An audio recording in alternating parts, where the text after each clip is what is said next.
played a Steven Seagal fan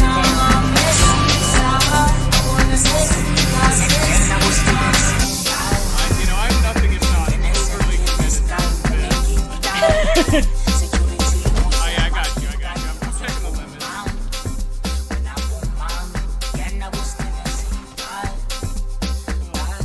Is that better, guys? I think there's about like a 30-second delay.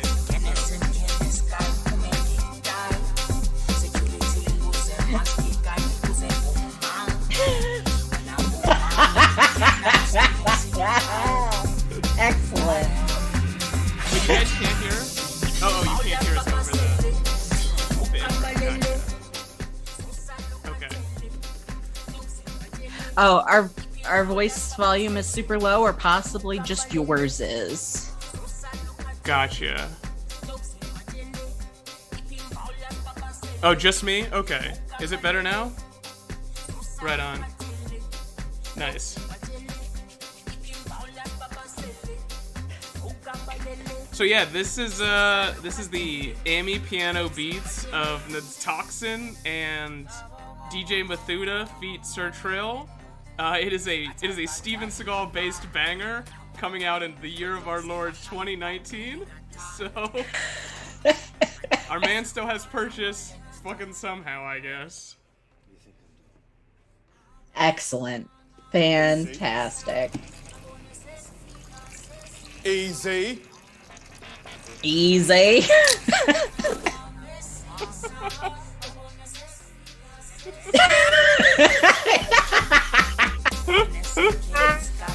Oh. Thank you, Crimson Chaos. It was really a lot of love got put into this. Melon tapping. Oh.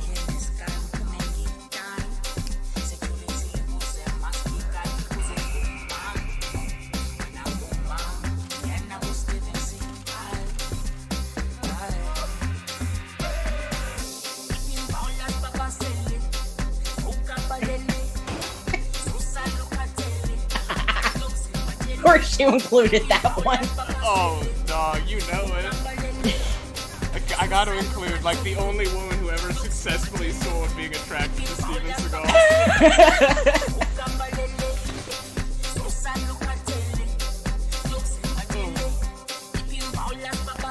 Are you really can't as be good as stopped, they all Nico. say you are?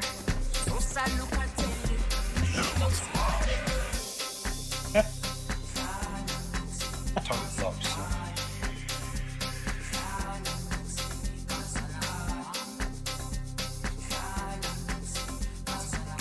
Your art. Missile released.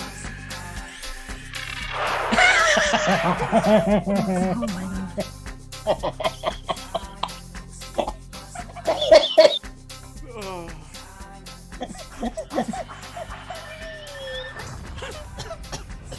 A moment of silence, please, everyone. Hearts in the chat. Oh. So anyway, Excellent. I feel like that kind of put everything in perspective, really gave everyone a feel for what's going to be happening here. Yeah, F's indeed. Welcome to our stream, everybody. So yeah, if people who aren't familiar with us, I'm Mark, and I'm Asa. And for the past 2 and something years, 3. maybe a bit It's more. been over 3. Okay, for the past over 3 years, we've been doing a podcast where we watch and interact with every bit of Seagal media and then talk about it for about an hour, sometimes more, sometimes a little less. When it's not worthy of our discussion.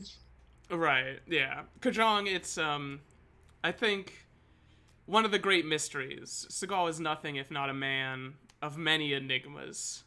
Yeah, I think he has a deep respect for watermelons that just comes across as choosing them as opponents very often. It's honestly a mark of respect. Oh, love it, yeah. He understands that the watermelon, like him, has a strong belief in kung fu and Chi. is a respectful warrior. Yeah. But yeah, so we've been going through every Seagal film, or piece of Seagal media, and reviewing them. And now we're just kind of going to, as sort of a capstone of this project, we're going to go through, we're going to rank everything, we're going to talk about it. You know, in general, I think it's really just going to be... well, you know what? I'll let Seagal probably speak for all of us when he describes what's going to happen. It's gonna get stupid around here. Anyway... Yeah, we have sound drops. Oh, yeah, don't worry. I have so many sound drops, video clips. It's great. I'm going to forget to use them. Again, very new to streaming. But I figure without any ado, or without much ado, we want to just drop right into it? Sure. All right. Our first film, the debut of Seagal into this media cosmos, is Above the Law. Yeah. Where do we want to put that? So Above the Law is interesting. Seagal plays an ex-Special Forces, now cop in Chicago, and he goes against his old handlers in the agency to protect the senator. And it's sort of an interesting film. Yeah. I think I would personally probably put it like maybe low A, high B. Like the plot itself is actually pretty interesting. I would put it in A, honestly. I remember way back when we started this project, starting out with that movie and thinking, this is not going to be that bad. These aren't that bad. Yeah, no. I mean, Above decent. the Law. Yeah, agreed. It does have a sort of... It's actually kind of got sort of a transgressive ending where he talks about... It's like very... It talks a lot about like proto-deep state in that, and how like the CIA is actually the ones who are sort of running the politicians. This is also the... Sorry, go ahead. Oh, no, continue. Oh, I was going to change topic and talk about how this was also the film where we decided that Steven Seagal was in a throuple. With his wife in the film and his partner in The Cop, I believe. Yes, absolutely. Correct. Yeah. That's one of the things that I remember from that film. So just for the polyamory representation alone, A. Mm-hmm. Yeah, I mean... You have all the girlfriends you want. It's been with Seagal since the beginning, let's be honest. I think A is fine. The next film, Hard to Kill. An LA police detective fights back again against a corrupt senator and his cadre of dirty cops. Oh, please tell me you have the clip from this. You have the audio from this. I'm gonna take you to the bank. To the blood bank. Hells yeah, that's right. Thank you. I knew you had to clip that. But yeah, I think this one is fine. I think it actually stars someone who Seagal in the filming of this movie was kind of... I think they were either married or soon to be married. Really? Okay. Yeah, I believe his opposite in this is someone he's about to marry. It's I'd be fine film. with a B. I think it's a B film. I think it's like the plot is a little less interesting than Above the Law. A little more basic. I don't remember the fight scenes being particularly standout. Now, one thing I do remember from Hard to Kill is I believe this is the movie that featured Steven Seagal having like incense in his wounds. Yes, yeah. So this is the one where he practices like Eastern medicine and stuff. That's one thing I recall from it. I would say a B is fine for that. Yeah. Mm-hmm. It was Fair. pretty good. It certainly didn't tell me right off the bat that, oh, this is going to go downhill. All right. Next up, we got Marked for Death. Now, this is the Jamaican one, right? Yes. Yeah, this is the Jamaican one. He plays... So he actually plays opposite Keith David in this film as an ex-DEA agent who ends up... Crimson Chaos has noticed something further along. Oh, don't worry. It's coming. Don't worry. Yeah, so unfortunately in this film, we start out with a sorrowful Seagal having left the agency because... I just killed a woman. And... He teams up with Keith David to stop Jamaican drug dealers from selling, like, pot to football players in high school. Yes. I remember very distinctly the the very high school element to this. I enjoyed that. Yeah, it's sort of Seagal's I see you've put it in movie. B. I would say B is fine. I would put it low B. I think low B is okay. Yeah, there's not much exciting. I mean, there is a very funny scene where they like arrive on the island, and then Keith David essentially says something like, I didn't realize people existed in Jamaica who weren't like dope smugglers and drug dealers. Like, oh, Jesus, who made you say that, Keith David, my friend? But yeah, I mean, there is a good one-liner. I think it's like one of the few times Seagal actually has a good one-liner. But not much interesting to talk about, I don't think. Yeah, I mean, the Jamaican bad guys were very notable. I can still picture them in my head, so at least they made them stand out. And for that, I would give it a B, but just like That's a low true. B. Yeah. So now we have Out for Justice. Now, Out for Justice is a ex-mafia member. So this is the beginning of sort of Seagal's many jobs that Seagal has in these films. He is ex-mafioso, current New York Police Department, who ends up going rogue to hunt down what I can only describe as a rather doughy, quite unthreatening William Forsythe. So, I remember when we first watched this film, we were pretty down on it. Because it's a particularly unpleasant film to sit with. Like, Seagal is actually just kind of a bastard in it. And I think he like beats up a woman at some point, or he at least arrests a woman for seemingly no reason, and throws William Forsythe's parents in jail, ostensibly for their protection, which is pretty funny. I think by nature of it being an early movie where the action is still pretty good, we can't really go any lower than a C, but I would put it as a C film. Really? Okay. I was actually going to say, because, like, on retrospect, thinking back about it, I actually think, like, I think if you don't think of Seagal as sort of supposed to be a hero, and you just think of him as, like, kind of a psycho cop, it, like, kind of works. And the action scenes are actually pretty good in it. There's, like, you remember that fight in the butcher shop where he, like, knives some guy's hand? Then there's the pool hall scene of, like, all the Seagal montages. I could go as high as a low B. All right. Sounds good. Low B. All right, we'll put it above Mark for Death, though. Yeah. Under Siege. Well, this is going to be contentious. Is it? I would put Under Siege as an A. I think Under Siege is possibly one of the, just by the books, like filmmaking wise, one of the better films that he's made. Yeah, I think that's why I meant it to be a little contentious, because as you can notice, listener, we have this S category. Under Siege, probably unarguably the most competent, the best film Seagal has ever produced. Yeah, that's a high A. That's not S quite yet. But S. There's something transcendental about the S's that I think we'll come up with. There's something just magical that is something beyond good filmmaking. It's just good art. Absolutely.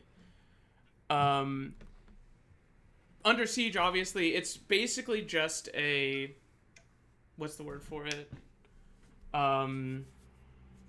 It's a Die Hard clone, although it does feature a great villain performance as Tommy Lee Jones plays fantastic, a crazy ex-CIA agent / Bruce Springsteen impersonator.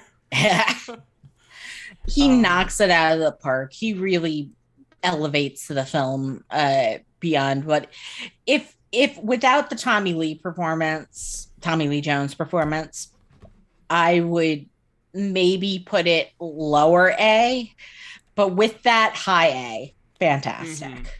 Absolutely. So now we have On Deadly Ground. Now, this is when Seagal sort of begins to get more overtly political, and we get to sort of see what a luminary who came up with such, great axioms as where we have literally two governments inside a government. What he really wants to talk about, what he wants to illuminate the audience towards, and I think the results are not Middling. good. Yeah. Middling.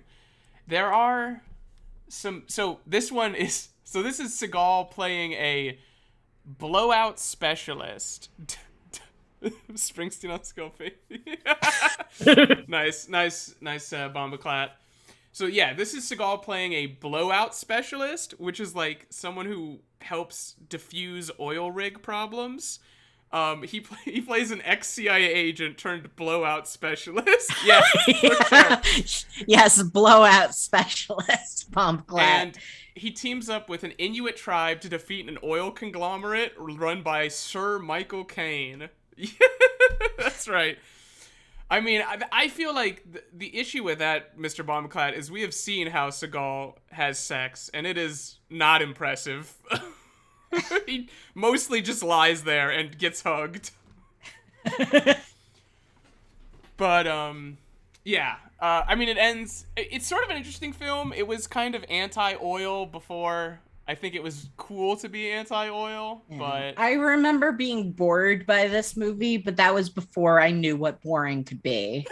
So... Yeah, that is fair. Next, we have one of the few sequels in Seagal's film. So, On Deadly Ground, obviously. No, oil pipelines. Or blowing the back out. That's true. One of the two. Next we have Under Siege 2, one of the rare sequels in Seagal's films. I have a soft spot for Under Siege 2. I like it. Okay, sell me on Under Siege 2. I felt that Under Siege 2, it had some good categories for like a sequel. It had development on our main character. We find out that Casey Ryback is not only a Navy chef, but he's an uncle. There's some uncle magic going on. Wait, he's an uncle? I thought he... Oh. No, he's an uncle in this. Gotcha, okay. There's some uncle magic happening. And also the villain in this is just so lovably crazy. He's just like, I want to pinch his little cheeks for how crazy he is. I just find Under Siege 2 an enjoyable romp. So I'm going to rep for this to be at least a B. High B, low B? I could give it B, I think. I give it mid B. Mid B? I think mid B is probably fine. It is not offensive. I mean, there's some goofy special effects in it. But it just adds to the charm.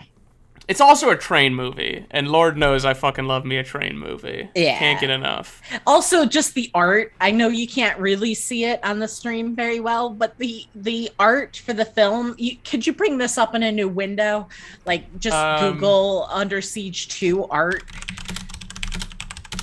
Sure. Because I want everyone to see Steven Seagal clinging to the side of a train. I mean, it's definitely Steven Seagal's head. I don't know if we can really... Steven Seagal's head clinging to a train. Just absolutely fantastic. All right, next up we have Steven Seagal's The Final Option. This is a bit unfair. It is an unreleased video game from like 1995, but This is not good. I think is probably a fair assessment. It is not good. Though it brings up some interesting themes. I recall when we reviewed this, we discussed its QAnon adjacent themes of child abduction. Oh shit, yes. It's about, Seagal has to go through like 6 levels.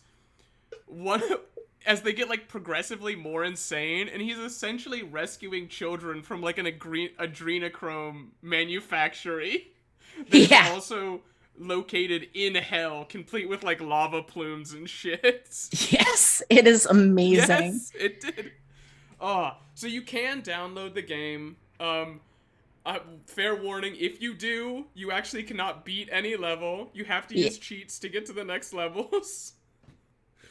But I think it's an interesting bit of history.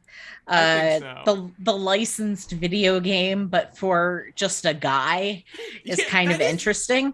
That is actually a super interesting point, that it is a licensed video game, but not about a movie, just about, like, the dude. Yeah, but I think D is fair. It's not so horrible failure. It falls an F, even if you can't complete it. It's true. Kicking is super overpowered, though. The enemies have no idea how to handle it. It's kind of a side scroller beat 'em up, sort of. Except if you took away all the fast paced action with very slow walking and maybe some stealth mechanics that were clearly not finished. Yeah. Also, a lot of electric doors that I could not figure out how to make not electric doors anymore. Yeah, a lot of unclear clues. Real old school game. Oh my god, Bombclat, that would be amazing. That's true. Like you always are encumbered, regardless of like what your inventory loadout is. Love it. All right, next up, Executive Decision. Now this is one where Seagal is barely in it. Yes. This is sort of Seagal's final film. Like, it's sort of Seagal on his way out. Because all of these have been Seagal in a starring role. Seagal with Hollywood loving him. With, some exception of On Deadly Ground. But Seagal was, and still is, a gigantic asshole. So, I think the working theory right now, Executive Decision, for those who don't know, is current Special Forces leader Seagal gets smoked attempting to retake an airplane mid-flight from jihadists. It stars Kurt Russell in the sort of main hero role, which is great. You gotta love a Kurt Russell film. Yeah, I have a soft spot for him. I think either low A, maybe high B. I would go B. Go B? I remember it being unoffensive, but not really anything to write home about. Yeah. So I would put it in a B. Yeah, it's sort of funny in the Seagal canon because the working theory is that Seagal, because he's introduced in the beginning, S tier. Ooh, the S tier is going to be very, very contested in this one. I'm telling you, we're saving the pure gems for S tier. Yeah, Kurt Russell saves it from being a C tier for the subject of our podcast being smoked most shortly through the movie. Like that's always a feeling of disappointment when we're watching this for Seagal and Seagal goes away. Also, I gotta call you out. It's K-U-R-T, right? Or K. Yeah, it is K-U-R-T. I'm just letting you. I'm lighting you up, man. I'm a toxic streamer. Yeah, you are toxic, but I am the untoxic audience favorite to bring things around. Don't worry, Crimson Chaos. I'm not judging you. But yeah, I think the working theory on Executive Decision, because he's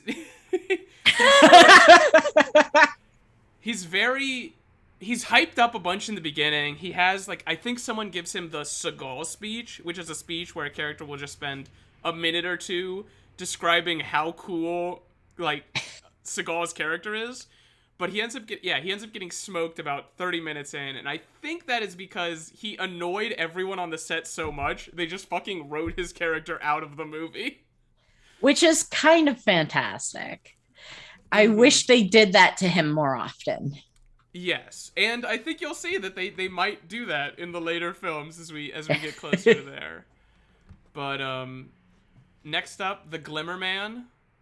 Which I take personal offense to this movie because I was convinced, looking just at the IMDb title pages, I was convinced at the time that this was going to be a movie about a cryptid, the Glimmer Man, that sort of like the Mothman. And I will never forgive this movie for not being that.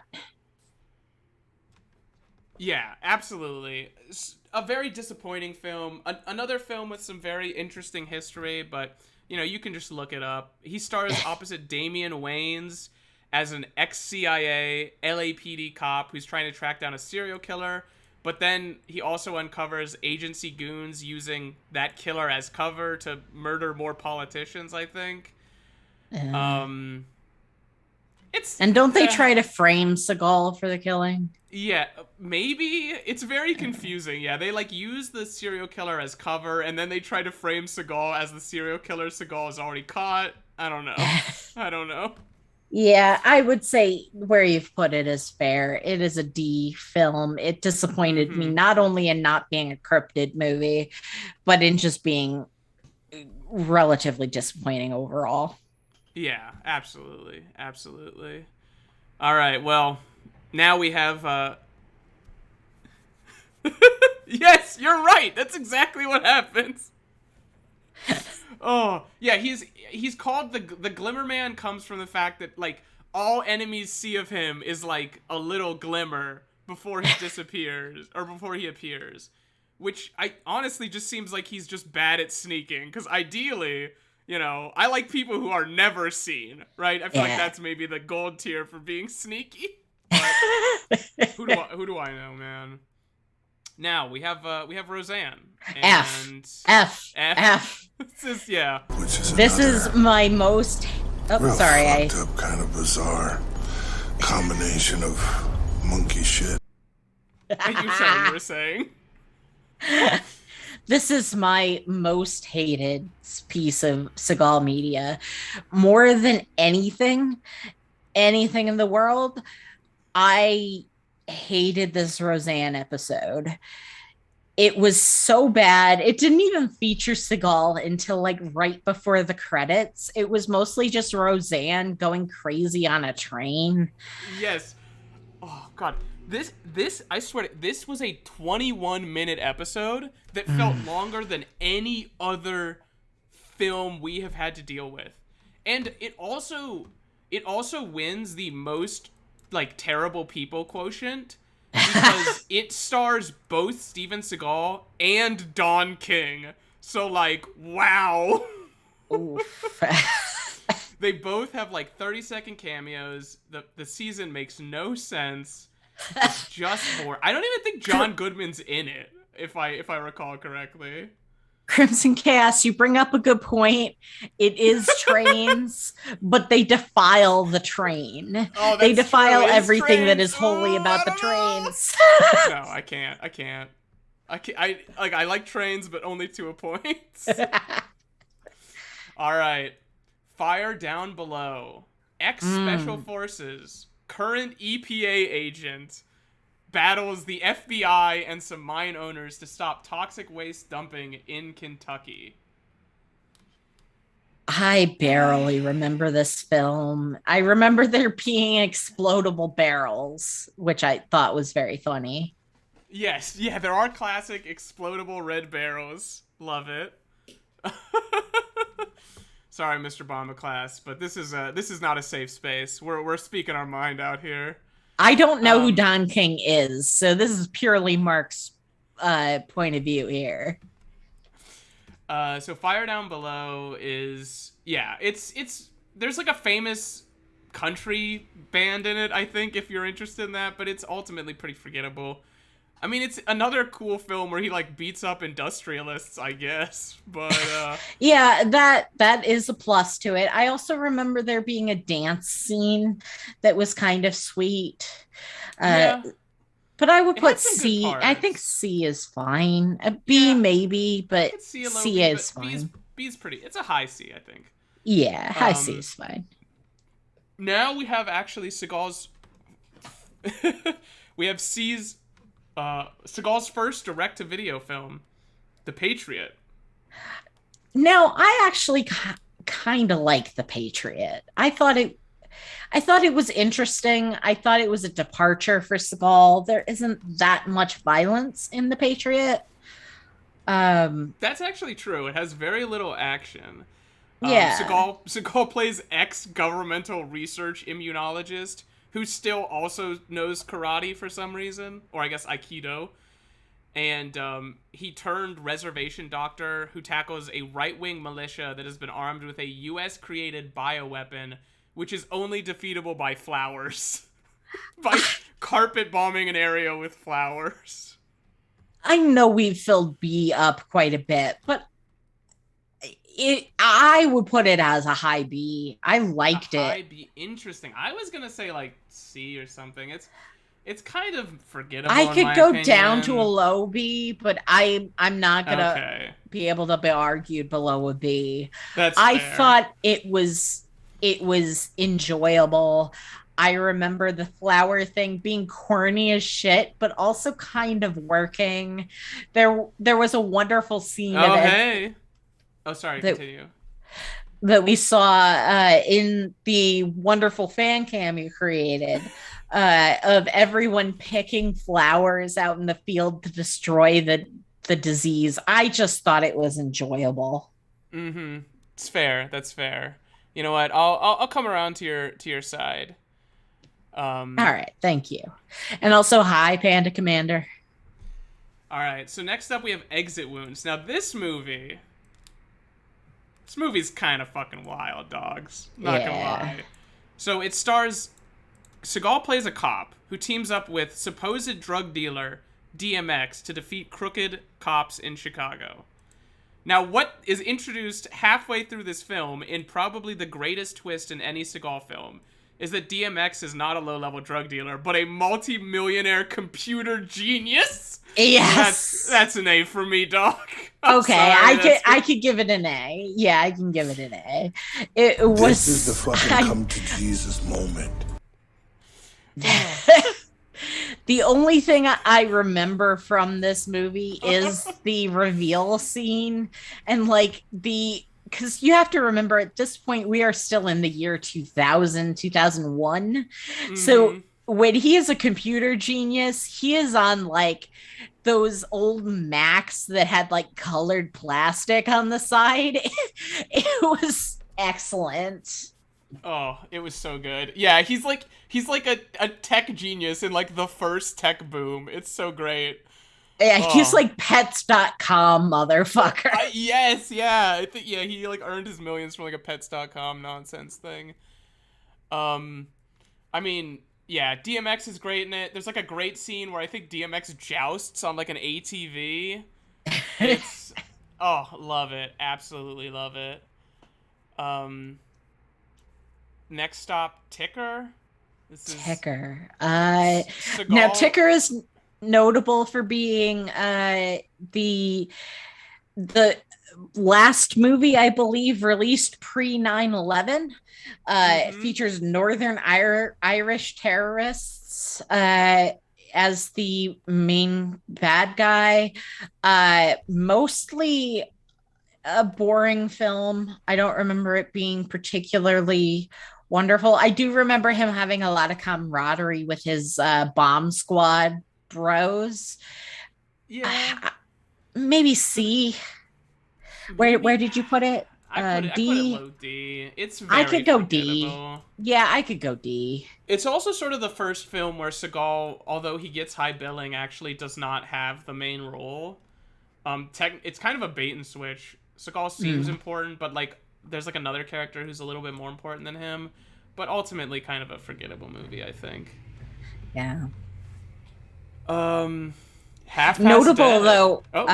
One last thing about Ticker is the director absolutely hates the film. Yes. He has like rebuked the film at every opportunity. He has released, which we didn't watch, but I found out today when reviewing these movies, he has released his cut of Ticker. How great would it be if it was just meddling. it was just like Seagal removed?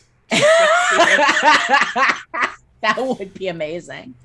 So Patreon exclusive. We'll review that film for sure. All right, Half Past Dead. This is the one where he is in prison, right? He's like undercover in prison. Yeah, Seagal teams up with another rapper, Ja Rule, and he joins forces with a bunch of inmates to defeat money-hungry terrorists that are trying to invade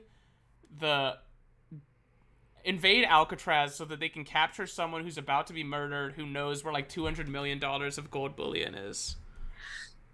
I thought this was not terrible. Well, it was terrible, but it was like fun. I remember having fun with this one.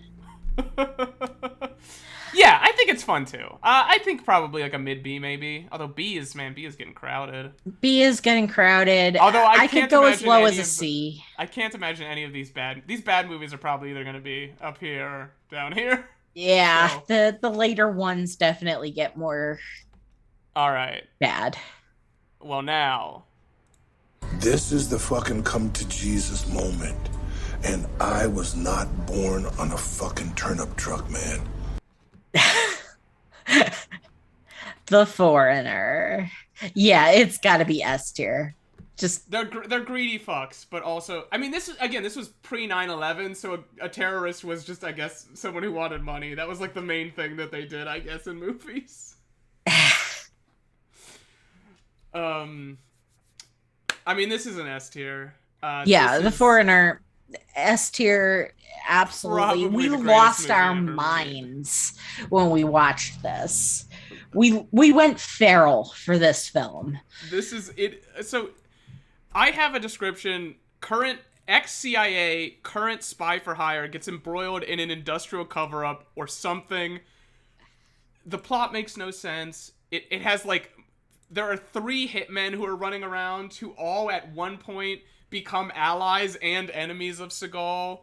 There are 2 different old white guys pulling all the strings. There are the Danes.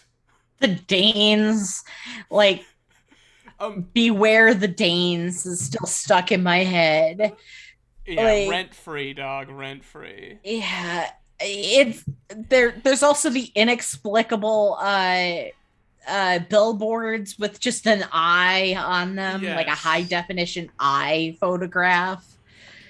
If you recall the intro video, there were those, like, scenes where someone gets shot and the camera just fucking goes crazy, cutting between the 2 people.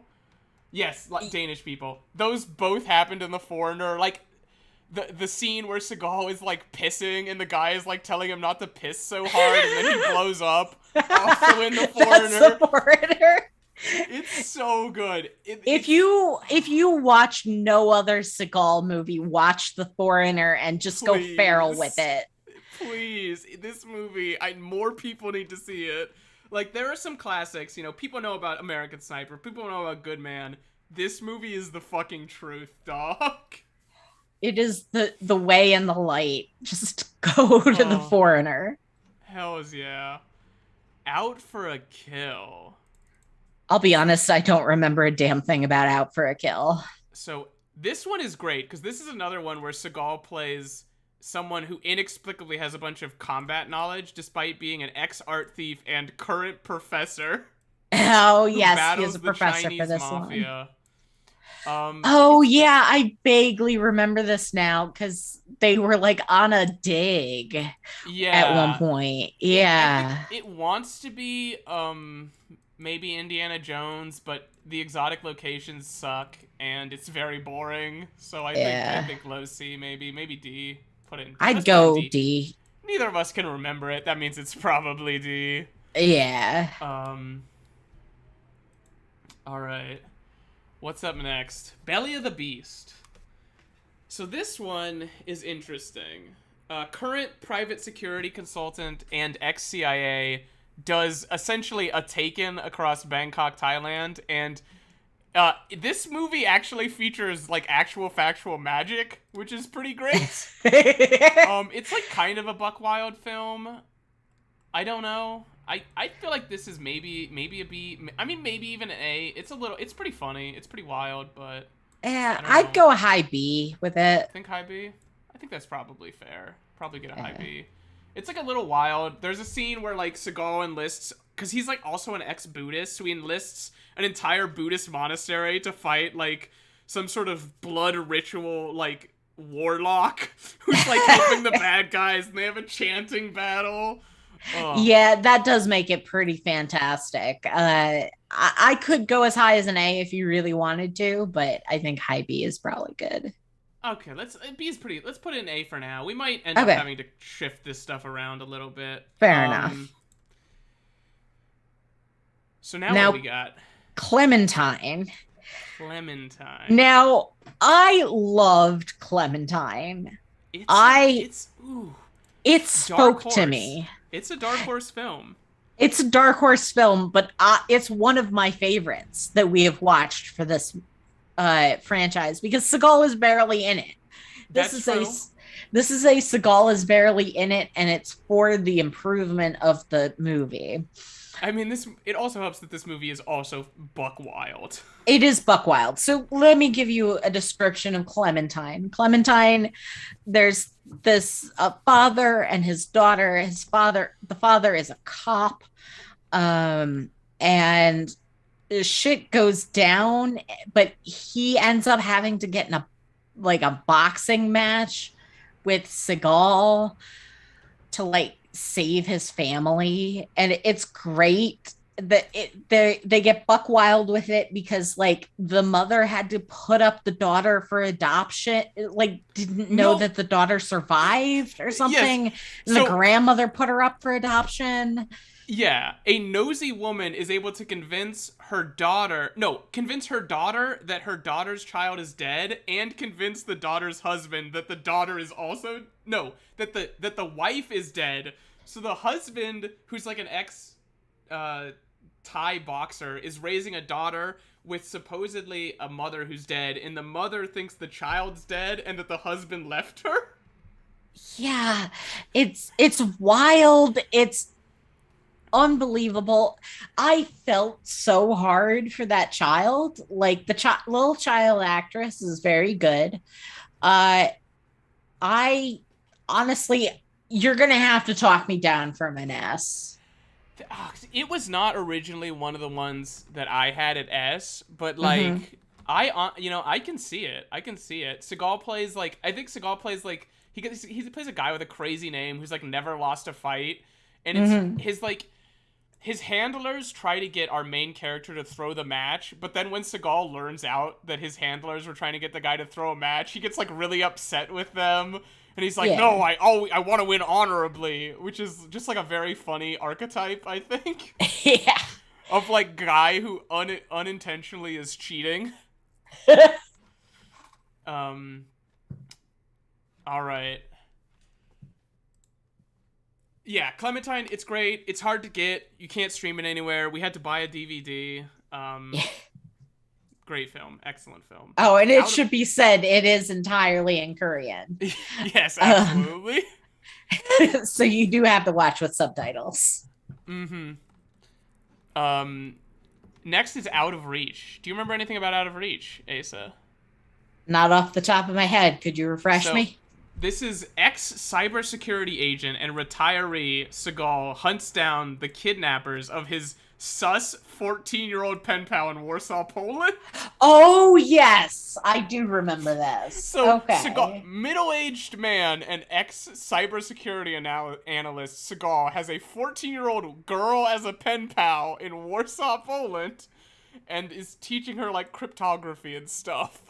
Yeah, I remember the plot being buck wild, but the movie itself being forgettable. I think it's very forgettable. So I actually used a lot of clips in it in the intro film because it ends with the weirdest fucking anime fight. It's the Seagal sword fight where they're in that giant white atrium that comes out of nowhere, and there are hawk sound effects playing overhead as they clash. It honestly bumped it up from, I don't know, maybe even down here. It's just a very forgettable film, but having been reinvigorated by that, you can't hurt it too much. Okay. So now we have the first album. We have the first album of Seagal. So with the albums, we have two of them. For those not familiar with the Seagal canon, he has released two albums. Yep. And the first one is definitely better than the second one. I will stand by this. It's got some bangers, man.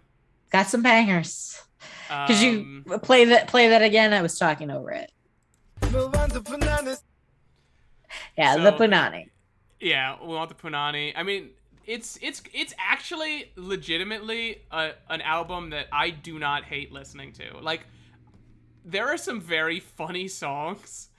Greetings, Program Max. Yeah. Oh, hey, what up? What up, Program Max? One of them has this very funny, like, reggae interlude. It's talking about, like, the newspaper, and it has this almost indecipherable interlude, which is, I'm gonna play for you guys right now. Yeah, I got school and I could fuck you for money. So, like, if anyone knows what that means, I don't. I got fuck you for money. I got that. So I think it's about, like, yeah, journalists, like, I'm gonna go to school to learn to fuck you for money or something. And it really, it's very funny because it sort of highlights a lot of Seagal's sort of anxiety and anger at the press, who had kind of been tearing him apart for being, I don't know, a shitbag. Yeah, an absolutely reprehensible human being. Yeah. I could go see. It's not good. Like, it's not good. I'm not jamming to it. You know, I'm not trying to sample clips from. Well, fuck. I mean, I am trying to sample clips from it, but I'm not fucking spinning those into house mixes, you know? Yeah. So, Into the Sun is actually the first movie that I have collected a clip from. So, all right. I would like to set this up. Into the Sun is a professional. So Seagal plays a professional Japan knower and possible sword shop owner, who teams up with a rookie FBI agent in a CIA mission to capture the murderers of a Japanese governmental agent in Japan. Oh, it's so big, dude. It's so big. Anyway, let's check out what happens in Into the Sun. In here. So, yeah, this is the very end of the film. They've defeated all the villains. And, you know, this crew is coming in to ostensibly do something. And we'll try to figure out what it is together. It's clearly to blue foam everything. Yeah, they're... The goop. Oh. Yeah, so apparently they're, I don't know, you can't do this on televisioning everything. Time indeed. Yeah, they're all playing, what's the Squid Game? Splatoon. Yeah. No DNA. Very clever. Very clever. Really nice charm. Okay. So I guess they were doing that to disguise the fact that anyone had been there. Yeah. Exactly, chaos. So yeah, they gooped everything to disguise to hide the DNA, but to also make it obvious that they were hiding the DNA, which I feel like very clever. Very clever. Oh, this. And yeah, they're a cleanup crew that actually makes everything way more dirty, which is, I don't know, very amusing. This film is... I remember Into the Sun mostly because we had to go back to it, so it's one of the more fresh in my memory. I kind of liked it. Like, I'm not gonna lie, it was like, it wasn't very good by any stretch of the imagination, but the background villains were very notable. I still remember Cowboy Hat Guy. I quite liked. I remember what they were watching in the background, the Godzilla movies. Yeah. I had a good time with it. I would go somewhere between C and B. Okay, C and B. I could do high C. Okay. It's okay. It's got like a God. Now I'm talking about it. It does have like a crazy romance that's like never explained and happens. And there's a woman who like is given to Seagal as a bodyguard who like doesn't show up for the entire film. And I mean, I have to dock it points for the way they treated our, like, shitbag FBI agent. Yeah. At the same time, there's that tattoo lady who's there for a tattoo for like basically a whole year. Remember that? Yeah, that's true. But yeah, so this movie, the secondary main character is this FBI agent. Well, I guess he's kind of the secondary main character. And the movie has so much hatred for him that, like, when he dies, Seagal, who's ostensibly in charge of him, does not learn about it until, like, 4 days later. And doesn't seem to give a shit. Oh. So, yeah, you know what? Let's throw it up in low B. I think you've talked me into it. Submerged. Submerged is an interesting one where the movie... Let's look at the art for Submerged, and let's talk about what the movie is. Right. Okay, well this is you kind of have to put Seagal in there, but yeah, probably. I think that may be fan art actually. Oh, here we go. Okay, so there's a submarine, right? It's called Submerged. How much do you think happens on the submarine? Right. 3 minutes of this film happens on the submarine. This film is about ex-Special Forces agent turned imprisoned mercenary Seagal fighting against an evil CIA mind control researcher in Uruguay. You are wrong, Crimson Chaos. You are so wrong. It would have been so much better as a Hunt for Red October parody. It would have been better as the movie they had planned before Steven Seagal got on board. Because before Steven Seagal got on board, it was going to be like a horror movie in a submarine. And that was going to be really good, I think, in my heart of hearts, I believe.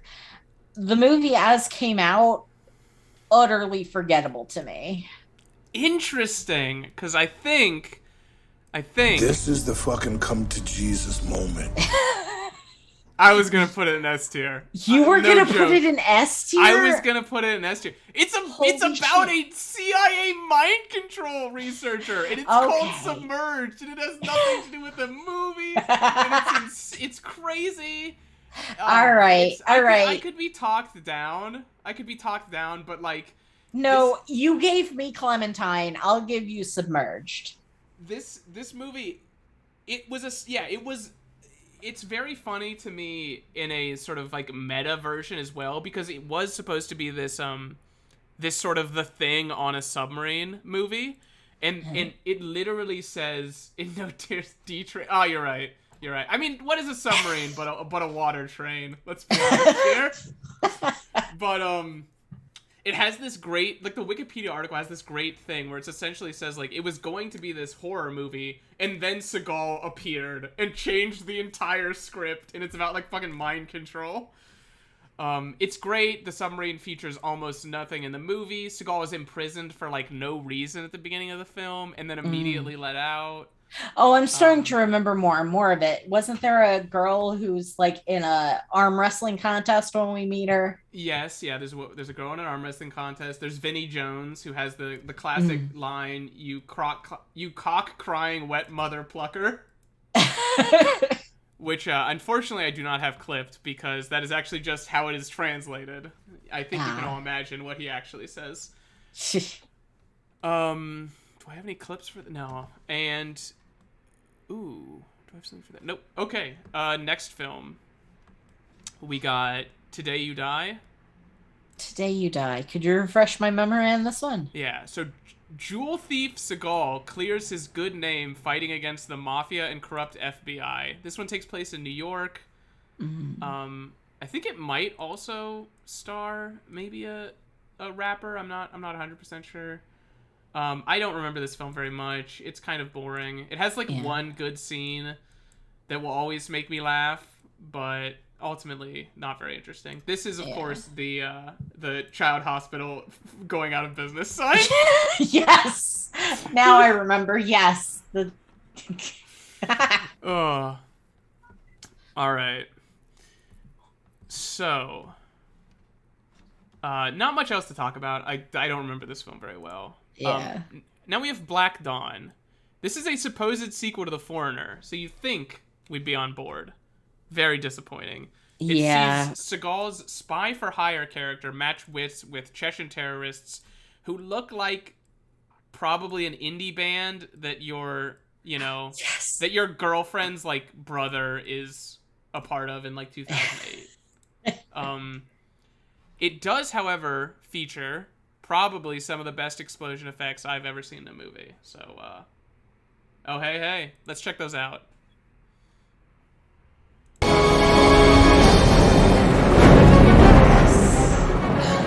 Yes. Also great water effects, I gotta say. Yeah. Come on. Are we gonna make it? Count on it. Look at that. Oh, yeah. I love the way the water doesn't react at all to the explosion. And that's the shot. Here's the chaser. Oh, Jesus. It may be a green screen. That's a green screen, my dog. That's a green screen. Oh, Fantastic. powerful stuff. Powerful stuff, my man.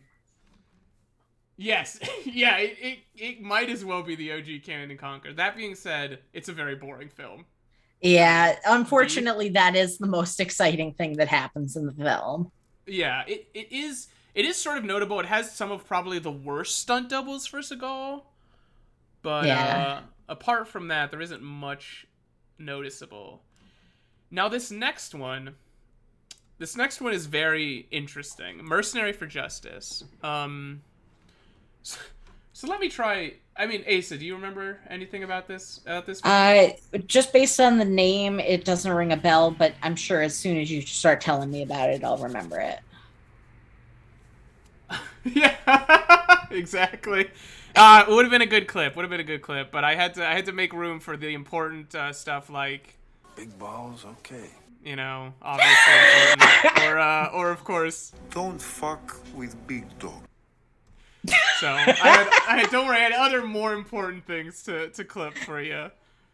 But Mercenary for Justice. So Mercenary for Justice is it's essentially, it's kind of really good value for money because it is essentially 3 different movies in one movie. So ex-CIA professional merc Seagal helps the CIA destabilize a French colony in Africa. Then, under duress, is forced to save a prominent gun runner from a prison, which is actually the cover for an Ocean's 11 style bank robbery. Oh, yes. I do remember this now. Now, it has a very troubled production, and the director is on record as saying that the people who produced this also produced Shadow Man at the same time, which is the next film. Uh-huh. And the director is on record as saying that the first day he came on set for Mercenary for Justice, the producers handed him a completely written up lawsuit against Seagal for delaying production and said if Seagal gives him literally any trouble, just to slam that lawsuit on him. The script kept getting changed. It makes no sense. It's kind of amusing for that regard, but ultimately pretty boring and forgettable. I think low C is maybe fair. I don't know. Yeah, low C is fine.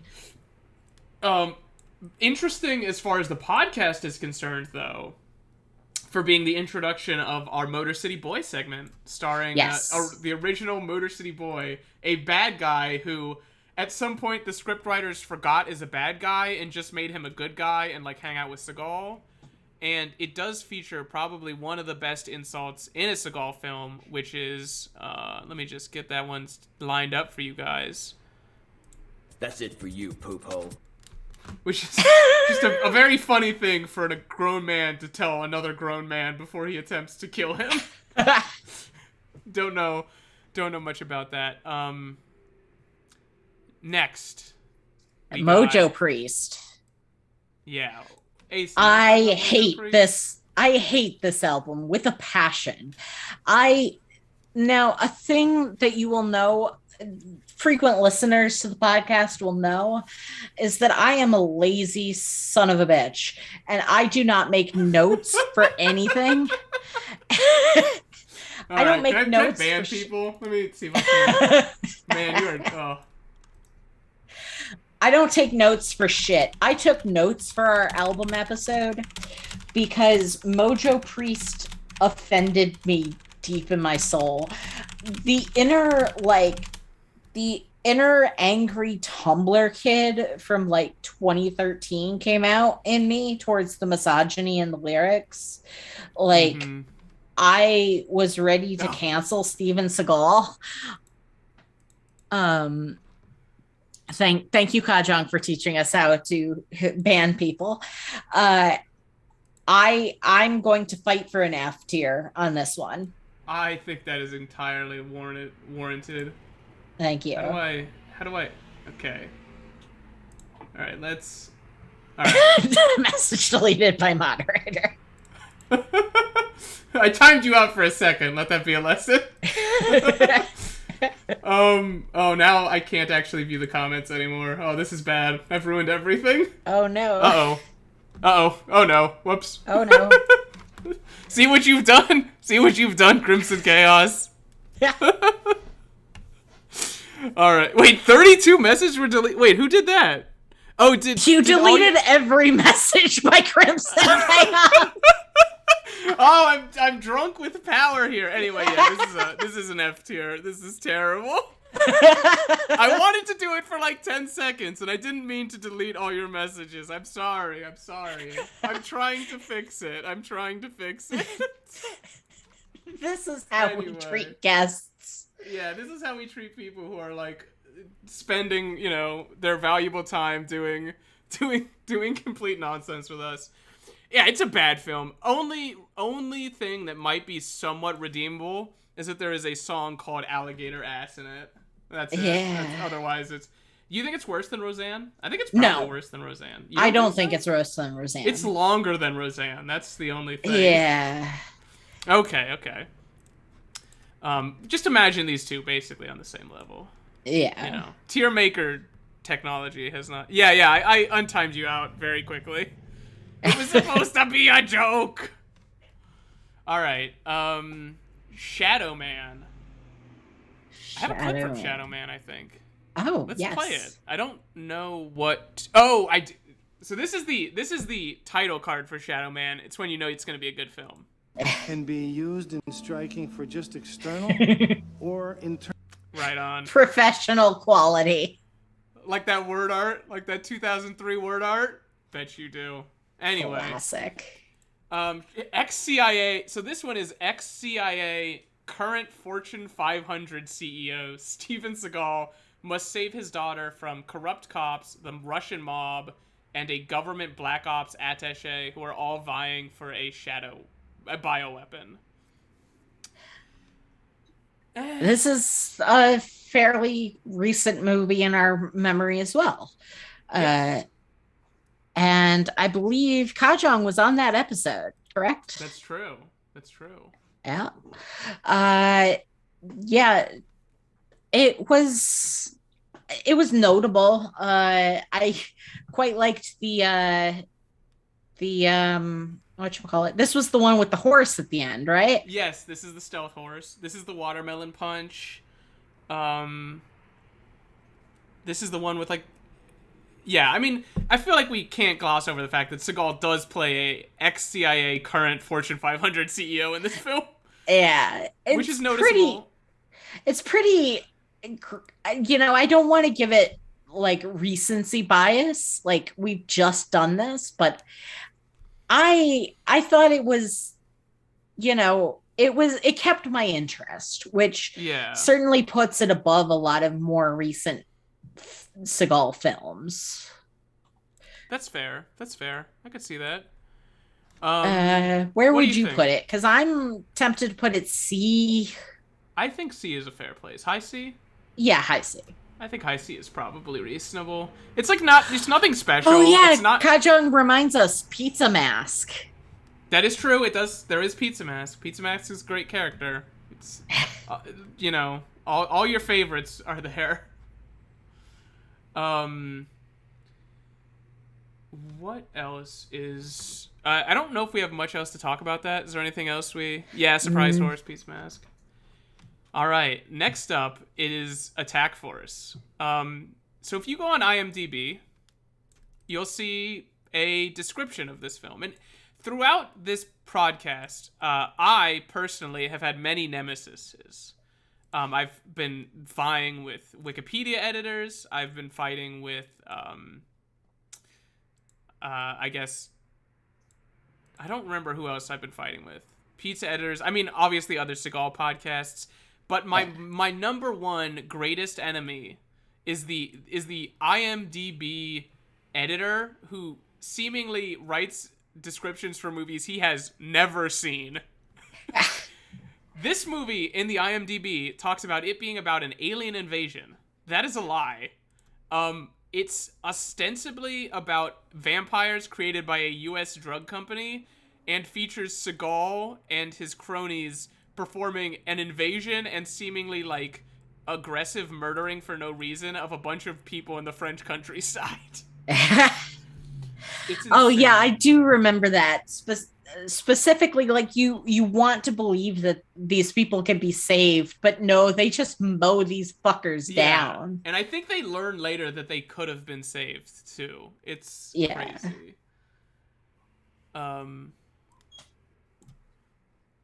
What do we think? Yeah, you watched this one too, Gajan. Yeah. Right, because we tried watching Shadow Man, and then we were like, we gave up because Shadow Man was a cursed recording. We had to film it. We had to watch that movie like 4 times. Yeah. Which maybe also is why it's a little bit lower. Yeah.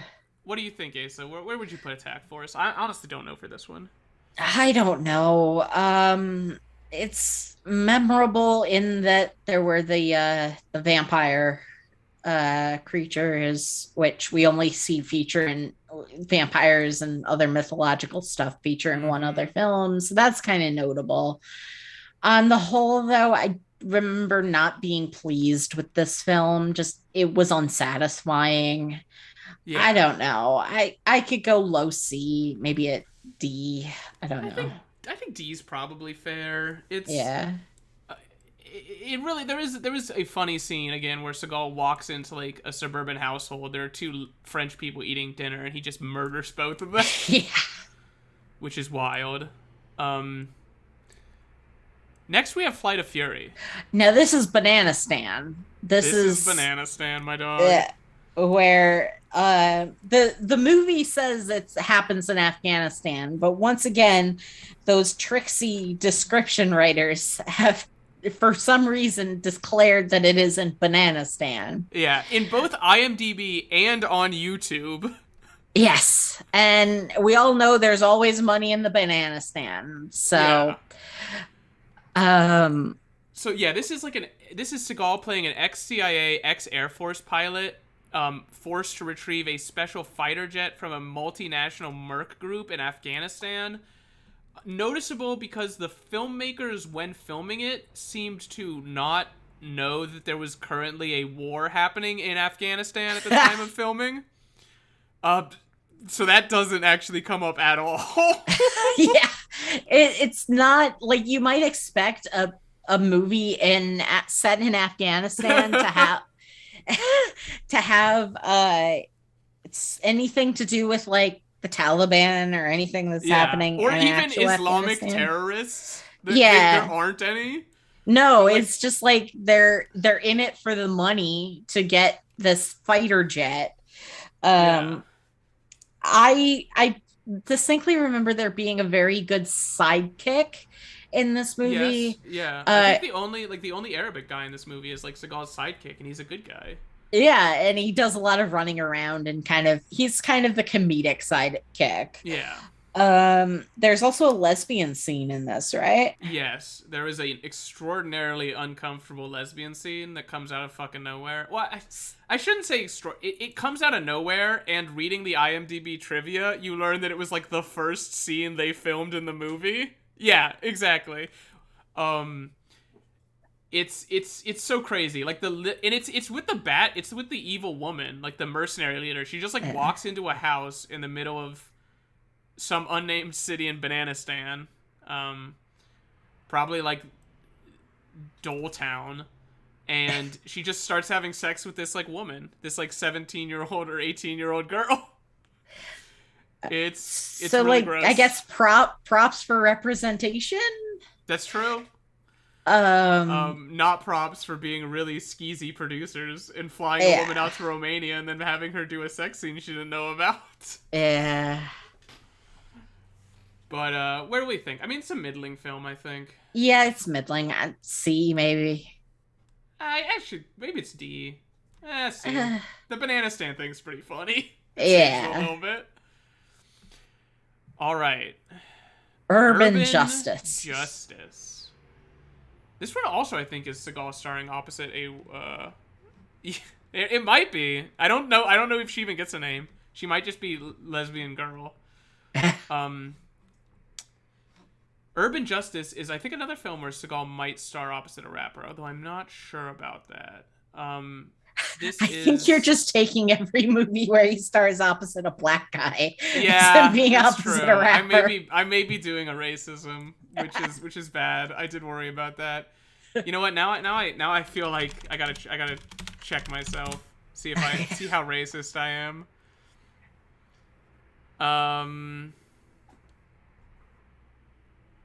Yeah, no, you're right. I'm wrong. I'm bad. Oof, that's rough. That hurts me. Anyway, Urban Justice. He stars as a ex-CIA agent, current father, moves to a neighborhood to avenge his son's death, and eventually be told that he is super cool by a black guy. I remember this as being the movie that we thought would be really interesting if it was just not trying to cast Seagal as the hero. Yes. Yeah. It's not a good film. I think it's a low D film, but I do remember in our podcast was almost exclusively devoted, because this is when we had John on, exclusively devoted to talking about ways that this film could be made better. And there are a lot of them. And I shouldn't let the better movie that we came up with shadow my opinion on the actual film. Yeah, what did you think? What did you think of it? I would agree with a D on it. Like, the movie we came up with was interesting, and so it gets points for just having like something interesting there to play with, but yeah, I wouldn't put it lower than the video game, but I'd certainly put it in D. Okay, that's fair. Yeah, it is. I mean, I always have like a sort of great hatred for this film. Yeah, because it literally does end with Seagal beating a bunch of gangsters up, killing a corrupt cop that was working with them, and then like the head gangster like looks at Seagal, and Seagal looks at him, and this guy is like tangentially responsible for Seagal's kid being dead, but the guy says like, "Oh, Seagal, you're so cool," and then Seagal lets him live. It's a terrible ending. It's really I hate it. Anyway, low D I think is fair. Pistol Whipped. Now, Pistol Whipped is another important film in the Seagal canon. I wonder, Ace, if you can remember why. Is this where we introduce the stepdad concept? This is the stepdad movie. So, Hell yeah. ex-police officer and drunk wreck Seagal becomes a vigilante to pay off gambling debts and reclaim his throne of fatherhood from an usurper. This is where we enter Seagal's cuck era. Yes. So yeah, Seagal plays bad dad, who like is basically shanghaied essentially into, he is shanghaied into like being a vigilante to murder bad guys by some rich unknown third person, who seems to want to recruit him for a reason that's not fully explained. But throughout the movie, there's this like, in the first act, there's this great stepfather who's like taking over his role as a father, being a great guy to his daughter, being a loving husband to his ex-wife. And throughout the film, we learn that this stepfather is actually like evil incarnate. He's like responsible for everything bad that's happened in Seagal's life.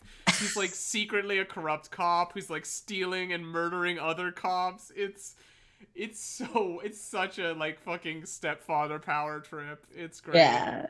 I mean, dads rock, man. Dads rock is what I can say about this. It is a dad's race ass film. I don't know. I could go C on this. I think High C is I remember it being somewhat interesting. Yeah. Seagal does kind of play a loser, which is nice. I mean, he turns into not a loser as like he absorbs the stepfather's power. Yes. But yeah, I mean, this one, the Onion movie, eh? This one I also have to give an F. Yeah. Absolutely. This is This I motherfucker. think, you know. Send me pee or die. Come on, guys. Let's not. What a bad troubled film. history this movie had. Yeah. They filmed it and then released it, what, like 7 say- years. 6 years yes, later. 6 years late. It just felt unmoored from reality. Like, it wasn't good when they filmed it. It wasn't good when Yeah. they released it. It isn't good now.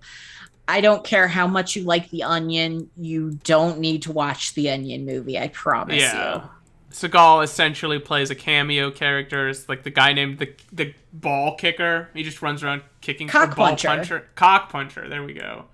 Just punches people's penises. That's the joke. They play Yeah. it like 4 times.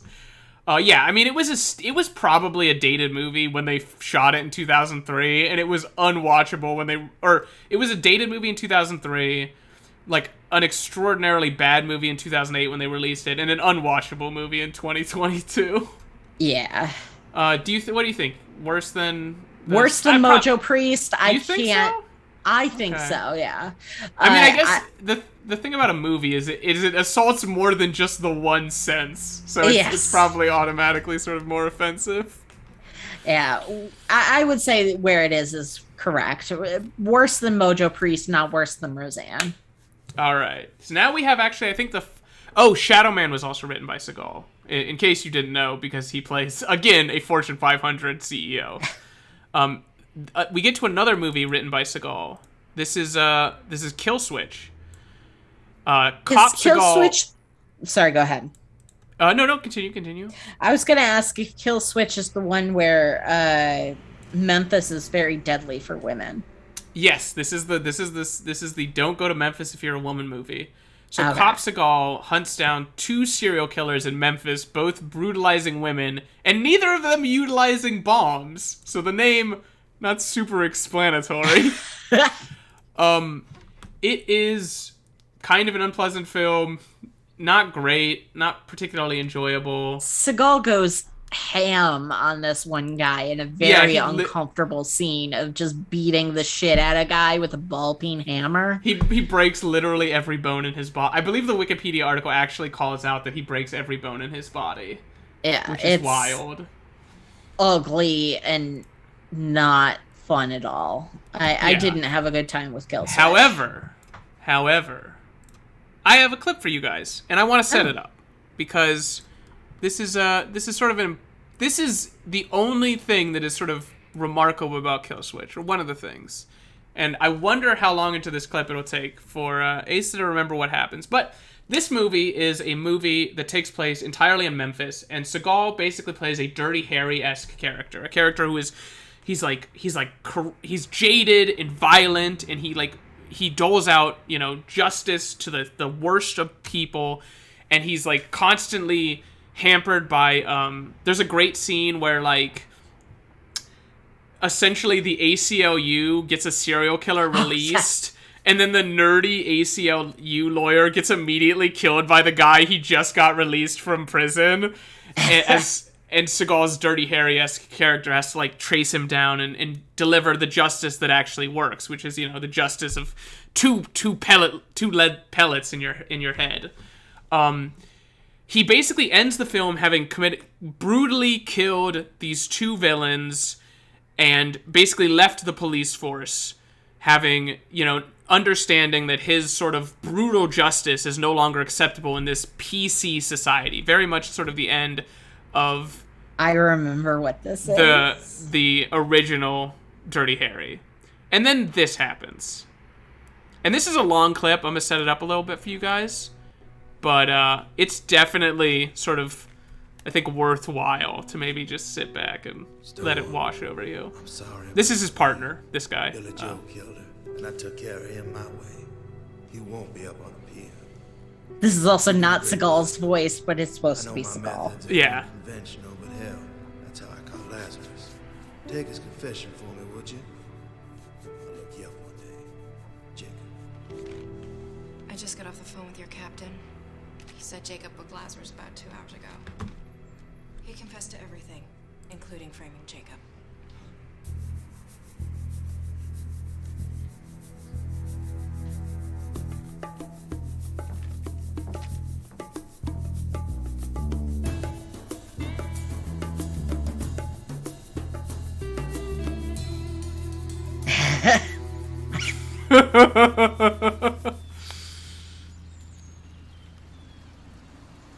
I want to mention that this has been set up nowhere in the rest of the film. Yep. Seagal actually had a girlfriend earlier who is, Yeah, in the I police believe, was force. murdered. Yeah. In fact, she's in the other room at the beginning of this Yeah. clip.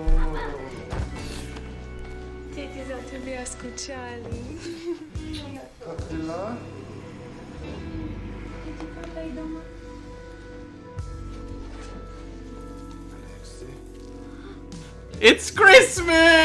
It's Christmas with my Russian family.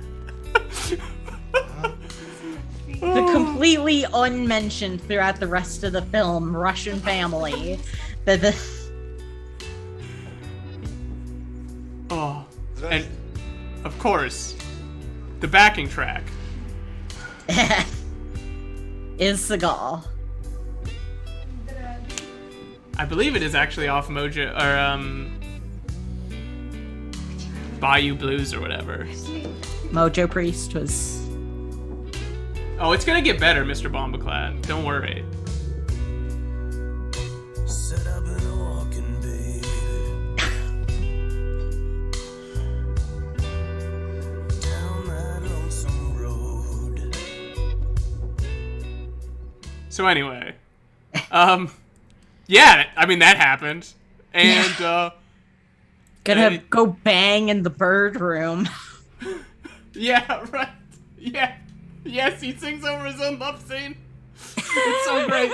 Yes, that is an utterly insane ending. Like, just, and if you didn't catch, they're Russian. They speak Russian in that scene. Like, anyway, it's the only thing good about Kill Switch. Yeah, but it has to bump it up a little bit. Yeah, what do we think? Low C? B, Low C, maybe? I could do a low C. Low C? Yeah, it's insane for just that ending. Which is an ending I will probably always remember. I don't know what to tell you. It's crazy. It's wild. So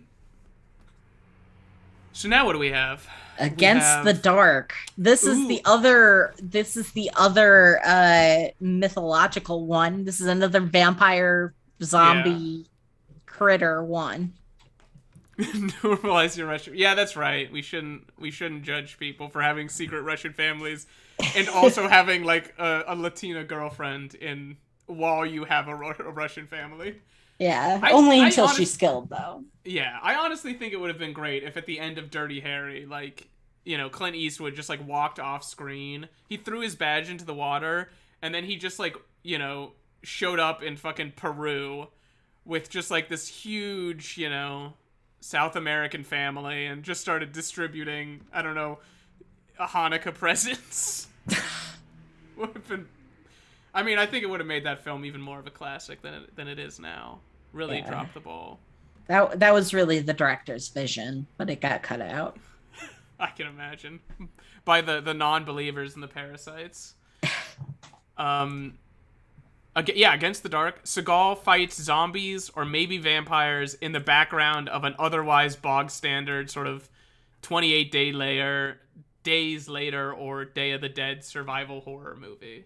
Yeah, Also, I remember Keith Seagal David's not in it. being particularly prominent in this. Yeah, so it's funny. So there's this like group of, you know, survivors this apocalypse, and they are sort of what the movie is kind of built around. But every so often they'll cross paths with Seagal's group, who look like they're coming out of fucking Blade 4. and are dispatching millions of zombies with ease and kind of just really ruining sort of the, I guess whatever sort of feel the movie was trying to go for. I mean, ultimately, it's pretty boring, you think? Yeah. Yeah, there are some good moments. I remember some of the zombies being kind of neat. Wasn't there like a little girl zombie? Yeah, there's a little girl zombie. I could do like maybe low, mid C. I could do C, yeah. Okay. Let's throw it in the low, mid C. What else? Is there anything else about it? Not really. No, nothing I can think of. Oh, right, I remember. Actually, interesting. First introduction of us to Claude Blouant, a character actor who we will sort of fall in love with over the course of this project. Although his showing in this film is rather disappointing. So no need to talk about it too much here. Now we have Driven to Kill, which I actually have a clip of. I don't know. Oh, right, yes, okay. So this is another Seagal, sort of inexplicable Seagal job. He is ex-Russian mobster, current crime novelist. Yes. Who must solve the murder of his daughter. Now, I have a clip. You saw a little bit of it in the intro video, but I thought I'd play it again because I love this scene.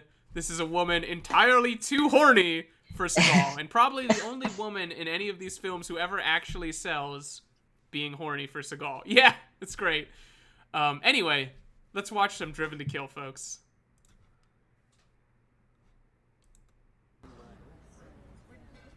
Are you ready? I'm ready. Also, totally not Seagal's voice.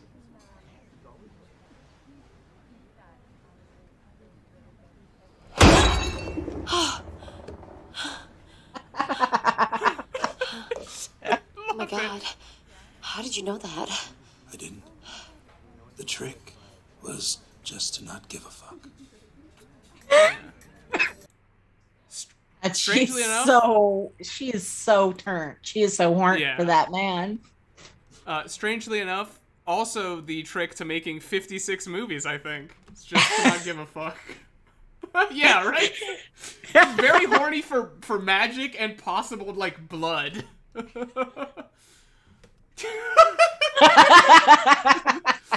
Well, so, yeah, sorry, I should have probably put a warning. We might get struck for that on Twitch. I don't know how... Our viewers did go up to 13 during that clip, though. People want to see the horny lady for Seagal. Anyway, Driven to Kill, another stepfather film. Stepfather film. The stepfather is a weaselly, bad lawyer who ends up being teamed up with some Russian mobsters. This is a weird film. It does have some great lines. His daughter doesn't actually die in this, right? Like, no, his ex-wife dies and his daughter's in like a coma, right? Correct. Yes. Yeah. Right. Seagal basically, Seagal has to teach this like dumb, pampered kid how to murder people. That's sort of the plot of the movie. Which honestly, he isn't even that dumb and pampered. He's just not. He's not the murdering type. Yeah, he's not a murderer. I felt for that kid. I remember not hating this film. I remember having a good time with it. Yeah, I think it's pretty. I mean, it has some great lines, obviously. You sleazy here? A classic, an utter classic. Use it in common conversation. What do you think? You think maybe high B, maybe A? I would go B. I don't think it rises to the measure of A, but low B? Yeah, I'd put it in B, somewhere in B. I think we could probably do like low B, lowish B. Next up we have The Keeper. Now The Keeper's interesting.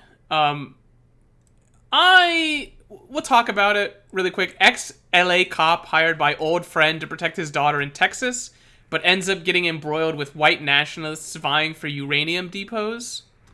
Oh, I vaguely remember this one. Also, hi, Zerg. Yeah, what up? So, this one, I would like to show you guys the Wikipedia entry, because it was written by someone who is, I think, insane. It is, well, for starters, no paragraphs, just numbered list. Great, classic. It is like 500 words long. And it features Asian bear breasts as a character name. So, don't exactly know what's going on. I promise we did not write this. We have not written any of the Steven Seagal Wikipedia pages. I promise. I've tried to. And it's gotten rejected every time. An utter classic. I love it. I mean, the movie itself, I think, is somewhat forgettable. Yeah, it really is. It really is. I legitimately worry for people who starred in The Keeper. I think they may be targeted soon. There's like some funny scenes, but it's ultimately like the Asian bear breast scene is the message, right? Did you want to talk about the message? Yes, yeah, there is a scene. I think this is The Keeper. It may be a different film, but I think where like Seagal enters like a hot springs or something. Oh, thank you. 14 people. We'll mark it down. There is a scene where Seagal walks into, I think, like he's like in a coffee shop, and this woman walks up to him and ushers him into like the bathroom, and then she like takes her shirt off and rubs soap on her breasts, and a message appears. And it is the most inexplicable way to transfer a message I think I've ever thought of. I mean, I don't know. High D, I think. Yeah, that works for me. It's some good points, but ultimately, like, a little convoluted, a little uninteresting. Now. Oh, wait, no, not yet. Wait, that was Driven to Kill. Oh, yeah, so this is actually also an interesting film, The Keeper, because it is the first Keone Waxman film, actually.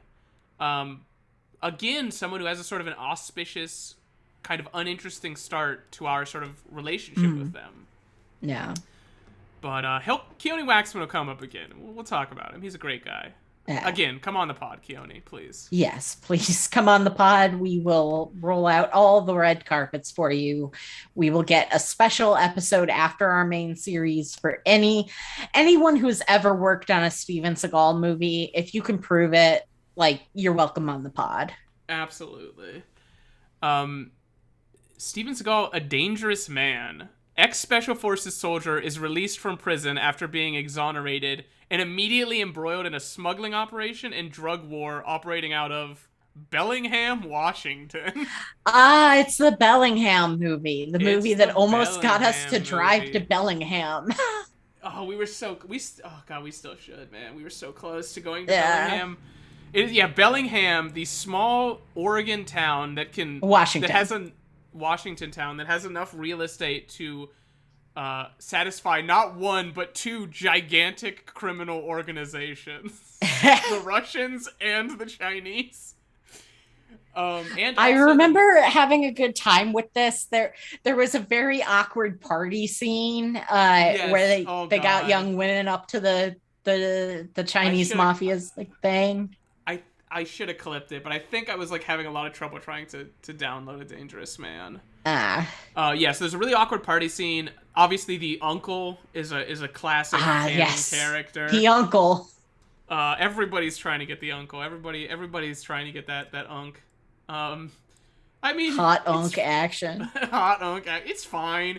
It's like kind of boring. The Bellingham is somewhat amusing to me. I don't know. You want to see High D maybe?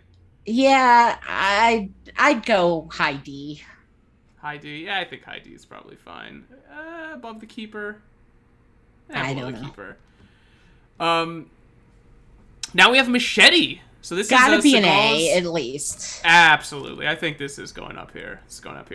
Seagal's first in theater film for like since I don't know Into the Sun actually. Probably in a decade. Yeah. Yeah, absolutely. Obviously, if anyone has seen the Grindhouse films, the Quentin Tarantino you know, there was a fake trailer for a movie called Machete. This is that movie made realized by Robert Rodriguez, I want to say, is director, starring Danny Trejo. Danny Trejo has actually starred opposite Seagal in 4 different films. Always sort of in the supporting role, except this one. Seagal plays the main villain. Danny Trejo plays a grizzled ex-federale fighting against white nationalist border guards and a Mexican cartel run by Seagal. It's fun. It's goofy. A little silly. I enjoyed it a lot. There's where we learned that Steven Seagal can play a pretty decent villain. Mm-hmm. Yeah. Yeah. It's the only film. Well, Seagal actually plays a villain a couple times, but this is the only film where, like, I feel like Seagal was kind of restrained and sort of forced to take the villain role seriously. Because as we'll talk about in the other films, whenever he plays a villain, he kind of cheats a little bit and always ends up kind of coming out as sort of maybe the actual hero of the film, or a hero like he'd like to think himself as. Yeah. Good film, very funny scene where, like, a bunch of Latinos and Latinas basically invade a white nationalist compound in lowriders, kill a bunch of dudes.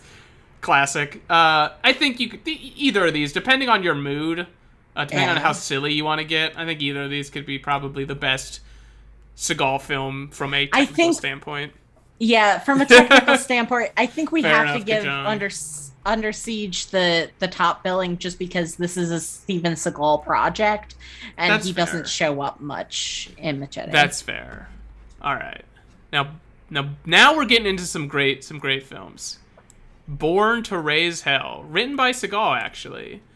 Seagal fights a Roma gang and a Russian gang as a member of the U.S. police force, who apparently has jurisdiction to go after drug dealers in Romania.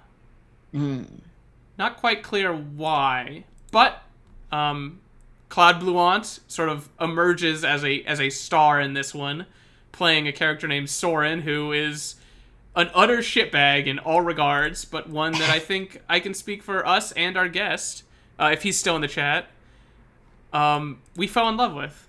Yes. What do you think? I actually have a clip here, but we'll do it after the rating. What do you think Burn to Hell, Raise Hell goes? I don't know. Honestly, unfortunately, my memory is a little faulty on this one. I remember we enjoyed it, but I think mostly for Claude Blouant. But Claude Blouant also does have a very big role in this film. Fair. I mean, I guess in the first 30 minutes of this film. I would put this in low B, high C, actually. I could go low B. We need more Bs. All right. Let's do it down there. You know, Claude Blouant, obviously a very big high point in this film, ends up getting killed off pretty early on. Very frustratingly, gets killed off for working with the cops. The mob boss who has him killed ends up working with the cops at the end of the film. Very angry. I made a fan cam for him out of it. I would suggest you all check it out. It's on our YouTube page. It's like the only thing on our YouTube page. Yeah. A low B? Yeah. I think we're in agreement, Mr. Bomboclat. Definitely a low B. Sheep Impact. Now, Sheep Impact is a short film. Was it a commercial? I think it was a commercial for like an Australian beer. You know what? Well, at the end of this, I have a treat for all you guys. Okay. Oh, by the way, I think we skipped over the Born to Raise Hell clip you had. Oh, right, we did. Anyway, I don't need to set this up. This clip is just it's utterly bizarre. It is utterly unsettling, and I absolutely love it. So let's give it a gander. Sorry I'm late. You know how it is. It's okay. You know I love you. Papi, baby, what's going on? Everything cool? How'd the thing with your sister work out? You're the Not man Seagal's she's voice got at to all. Cool. You want a drink? You want something to drink? She'll have the usual. Okay, cool. Thank you, baby. Thank you. Not since the flower scene in the room have I seen a film that flows so perfectly unsettlingly. Everyone responds way too quickly. It's clearly not Seagal. They laugh for no reason. Yeah. Oh, it's so good, man. It's so good. Utterly bizarre. Did not even remember that scene existed until I was going back to pull clips. Yeah, hi, waitress. Yeah, that waitress never seen again, although apparently a very good friend of Seagal, who Seagal helped get a job for. I don't know, a job that isn't maybe being a waitress. It's utterly, yeah. Oh my god, I would have loved it if Seagal had just reached out and patted her on the head. Just like, waitress, oh, good waitress. What do we have? Oh, I'm very excited for our next clip. But anyway, Sheep Impact, I kind of want to throw it in C because I literally remember nothing about it. Yeah, that's fair. I remember it being kind of cute at the time, but like it doesn't stick with you, and it's like 4 minutes long. Yeah, it's 4 minutes long. Seagal's not in it as much as I thought he would be. Yeah. Put it mid C. Kind of a cop out, I know, but what are you gonna do? It's our podcast. Now, Maximum Conviction is where we have Stone Cold Steve Austin in the mix. It's true. Another Keone Waxman film. Former Black Ops members Seagal and Stone Cold Steve Austin save 2 female convicts from mercenaries who take over a jail looking for them. Yeah, I remember the scenes with Stone Cold and Seagal acting off each other were kind of funny just because neither one of them is like a quality actor. Right. And both of them seem to be just like spending the entire movie trying to one up the other one with like fake credentials. Yeah. What I will say on the negative side of things, I remember you mentioned that the 2 convicts that they're trying to help are women, and I know that sexual violence gets threatened quite often against them during the course of this film. Yeah. So negative points for that. Also, I think one of them inexplicably like forms a relationship with Seagal, which is also ugh. Yeah. It does feature the very funny scene because they're like, it's like a prison, but it's like a military prison, but for some reason they also have like just your classic psychos, like guys who are kind of bawling at the wall, like constantly scratching the wall, just looking like a weird sort of inhuman folks. And there's a scene where they're released into the courtyard and it's supposed to be like really frightening, but they just look like schlubs. And like everyone is armed with guns and like bulletproof vests, so I don't really know if that sells sort of like the crazy barehanded psycho very well. What do we think? D, C? I could go D on it. Yeah. I really didn't like it. It was just kind of another miss for Keone Waxman. We promise he'll get better. We promise he'll get better. Does he get better, however, in True Justice, the TV show? No, the TV show's an interesting case because we watched a couple of episodes from season 1 and a couple of episodes from season 2, and they were vastly different. Mm-hmm. Mm-hmm. I honestly didn't mind the episodes we watched of season 1. I thought it was, a police procedural, but it was fine. Steven Seagal was fine. I remember the guy, Steven Seagal has to talk down a guy who has taken hostages at a bank, and the guy who's taken hostages at the bank has like a very good point, and we were like rooting for him, our like anti-capitalist hero.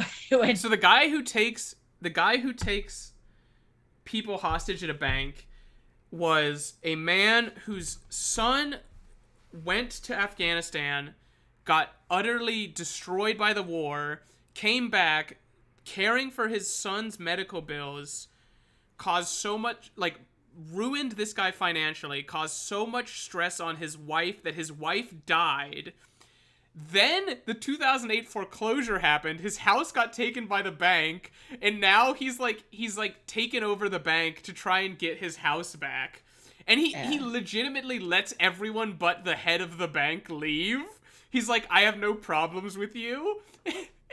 And it's like the most, yeah, I mean, you said it. It's just like the most reasonable. Like you can't help but like really, you know, your heart bleeds for this man who just has the most reasonable like reason. Just all this shit has happened to him.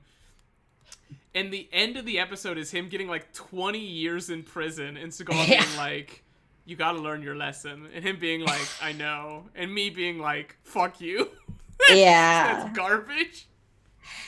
So that's the first season. The second season, however, goes crazy. It becomes like not a police procedural anymore, but an overarching like storyline about it's 24 essentially. Yeah, like CIA agents now. And so I wish I could rate them differently, but as a collective, I don't know. C, that seems like a cop out. But honestly, the second season was a D. The first season was a B. So that's true. That's very true. The funny thing about the one episode we saw in the second season is because so the way the second season, so this TV show actually has a very funny distribution.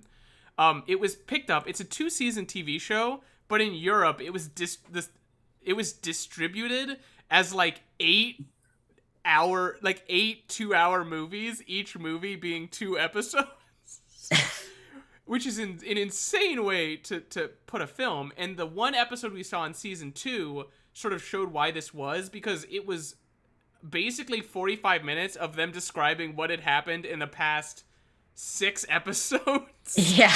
It just recapped the entire show up to that point, and literally nothing happened in it. It was wild. C does seem like kind of a cop-out, but I understand your logic. B was good. Season 2 was very bad. Sure, we'll put it in C. Put it around On Deadly Ground, I think. Okay. Now, Force of Execution. Stop wasting my dick time. Classic film. Starring Ving Rhames, actually, and Danny Trejo. What a messy film. What a messy film. So Seagal plays a mafia don in a very, very stupid film. Supposedly a trilogy with A Good Man and Absolution. Films that we'll get to later. This is a Keone Waxman film. And this is where I think Keone Waxman comes into his element. This is where he really... Yeah. I assume it must have, or at least the first part of every 2-part episode must have Kajong. This wants to be The Godfather, I think, but also maybe like a Ronin movie about someone who is kind of cast out of the tower and has to like reclaim his place. It stars the. I'm like getting exasperated trying to think about how to describe this film. I think it's very funny. I would put it high B, probably. Okay. Maybe honestly, I can't remember it very well, so I'm gonna lean on you to be able to place this one. This is the film. They talk about Neighborhood a bunch, as if that's slang that anyone uses. Like, this is Neighborhood, cause, they use scorpion. They use 2 scorpion venoms to cure broken hands. Okay, now I remember what this Danny film Trejo's, is. Yeah, I would put it high B. Danny Trejo like starts as a cook and ends up being like a shaman. Yeah. The main character like is sent to jail to murder someone and accidentally murders the wrong person despite having a clear shot and seemingly nothing went wrong. Seagal plays a gangster, but when his like squad, lines up, saddles up, they all look like they're fucking reenacting the Iraqi war. Yeah, they were the Fallujah Brigade. Yeah, they're like they're basically all in, combat fatigues, and they're firing at Ving Rhames, like people who were like wearing do-rags and like long coats and just look like they walked out of a standard gangster movie. Yeah. It's so dumb. Seagal talks a lot about honor. He gives us some great strategic advice. If you don't maneuver, you will be outmaneuvered. I mean, with stuff like that, how can you go wrong? It is... but ultimately, I think you can't get away from the fact that it is... Which is another Real fucked up, kind of bizarre combination of monkey shit, which is. But like in a good way. So high B from me. High B from me. Okay. Dog. A good man. A good man. Another Keone Waxman film. I mean, look, we're not going to say much at the beginning, but I think anyone who's seen A Good Man probably knows where this is going. I will snatch every motherfucker birthday. Kajan got it. Got it. Probably the single best line ever uttered by Seagal in a film. I will snatch every motherfucker birthday. Thanks to Mark, I have a t-shirt with that on it. Yeah, our merch. Yeah. So this film, Seagal plays an ex-Special Forces agent, now Bucharest handyman, who gets embroiled in mob violence to protect two woman neighbors. Violence that conveniently ties back to him. Snatch every motherfucker birthday. This is supposed to be a prequel to Force of Execution. Now, you'll notice in this film, he is an ex-Special Forces agent who is a Bucharest handyman. In Force of Execution, he is a Las Vegas or maybe Crime City mob boss. It is never explained how he goes between those two jobs. The film stars Claude Blouant in a great villain role. It's a classic bad Seagal film. Now I see you have a video clip for this. I do have a video clip for this. This is a video clip that I will play. You know, I'll play it now. You guys are worth it. This is another sort of. I think this is actually Tommy Wiseau maybe having a cameo in a Seagal film. So that's pretty cool. Let's watch it, guys. Hey, Beach, I work here. Wait, let me see if I can't. Oh, there it goes. Wait, is it playing for you? No, it's not. Okay. Here we go. It disappeared for me. Why is this not working? Oh, okay, there we go. Hey, Beach, I work here or what? Hey, where are you going, honey? I want a lap dance. You know, it takes Hey, Beach. the IQ of mature Hey, character Beach. to know the difference between the staff and the dancers. You understand? I want this bar bitch to dance for me, so fuck you. Hey, Beach, I work here or what? Hey, Beach. Stuff. Hey, Beach. I want you to dance for me. Come on now. It's so A Good Man's great. He plays like a, yeah. He's also like he's got this like really fake Asian moniker. He goes around murdering like Russian gangsters in it. He's called like Guaylo, the White Devil. Yeah. Yeah. High Beach. I mean, I kind of just want to be crazy about it. I can go crazy with it. It's a classic. It's a freaking classic. You can't go wrong with it, man. It used to. So actually, fun fact, at the start of this podcast, when I learned I wanted to start this podcast was after in one day I had watched Absolution, Force of Execution, and A Good Man, and I was sent, dude. I was in freaking heaven. That's the origin story of the podcast. Yeah. Because you then posted who wants to start a Steven Seagal podcast with me, and I was like, sure. Mm-hmm. Gutshot Straight. I liked Gutshot Straight. Maybe the capstone in the Seagal Cuck anthology. Yes, Seagal himself doesn't get cucked, but that's true. So, but it is a severely cuck-driven film. Yeah, Seagal is technically in this strange cuckold film playing a Deus Ex mobster. He shows up in the very beginning. He has a very funny name. I think it's like Peaches the Wheel something. As like his mobster name. He shows up in the beginning threatening our main character. He basically serves as the impetus for our main character to need money. He gets that money by having sex with an old guy's wife. The old guy then asks him to kill his wife. And then he kills the old guy. And the old guy's brother, who lives in the same house, then tries to kill him. Yeah. And Seagal shows up to save our main character at the end. What do we it's a wild time. I enjoyed it. I would put it in. I would go no lower than a B. I'm feeling frisky. Okay. I'm feeling it could go an A. I'd put it at a low A if it's an A, but Kajong, it's not explained. Don't worry about it. Low A? Okay. It's great. It's also, I think, one of the reasons I have such a fondness for it is because it's probably the most competent film in the second half of the Seagal filmography. Like, it actually has nice cinematography for once. Fair. Yeah. No disrespect to our boy Keone. I know he can spin a scene like nobody's business, but it's got. It stars Nick from CSI, so I enjoy that. And it stars Leland Stottlemyre from Monk as one of the old guys. if we got any Monk fans in the chat, anybody? All right. Next up, folks. Lawman. You have a clip. Oh, sorry.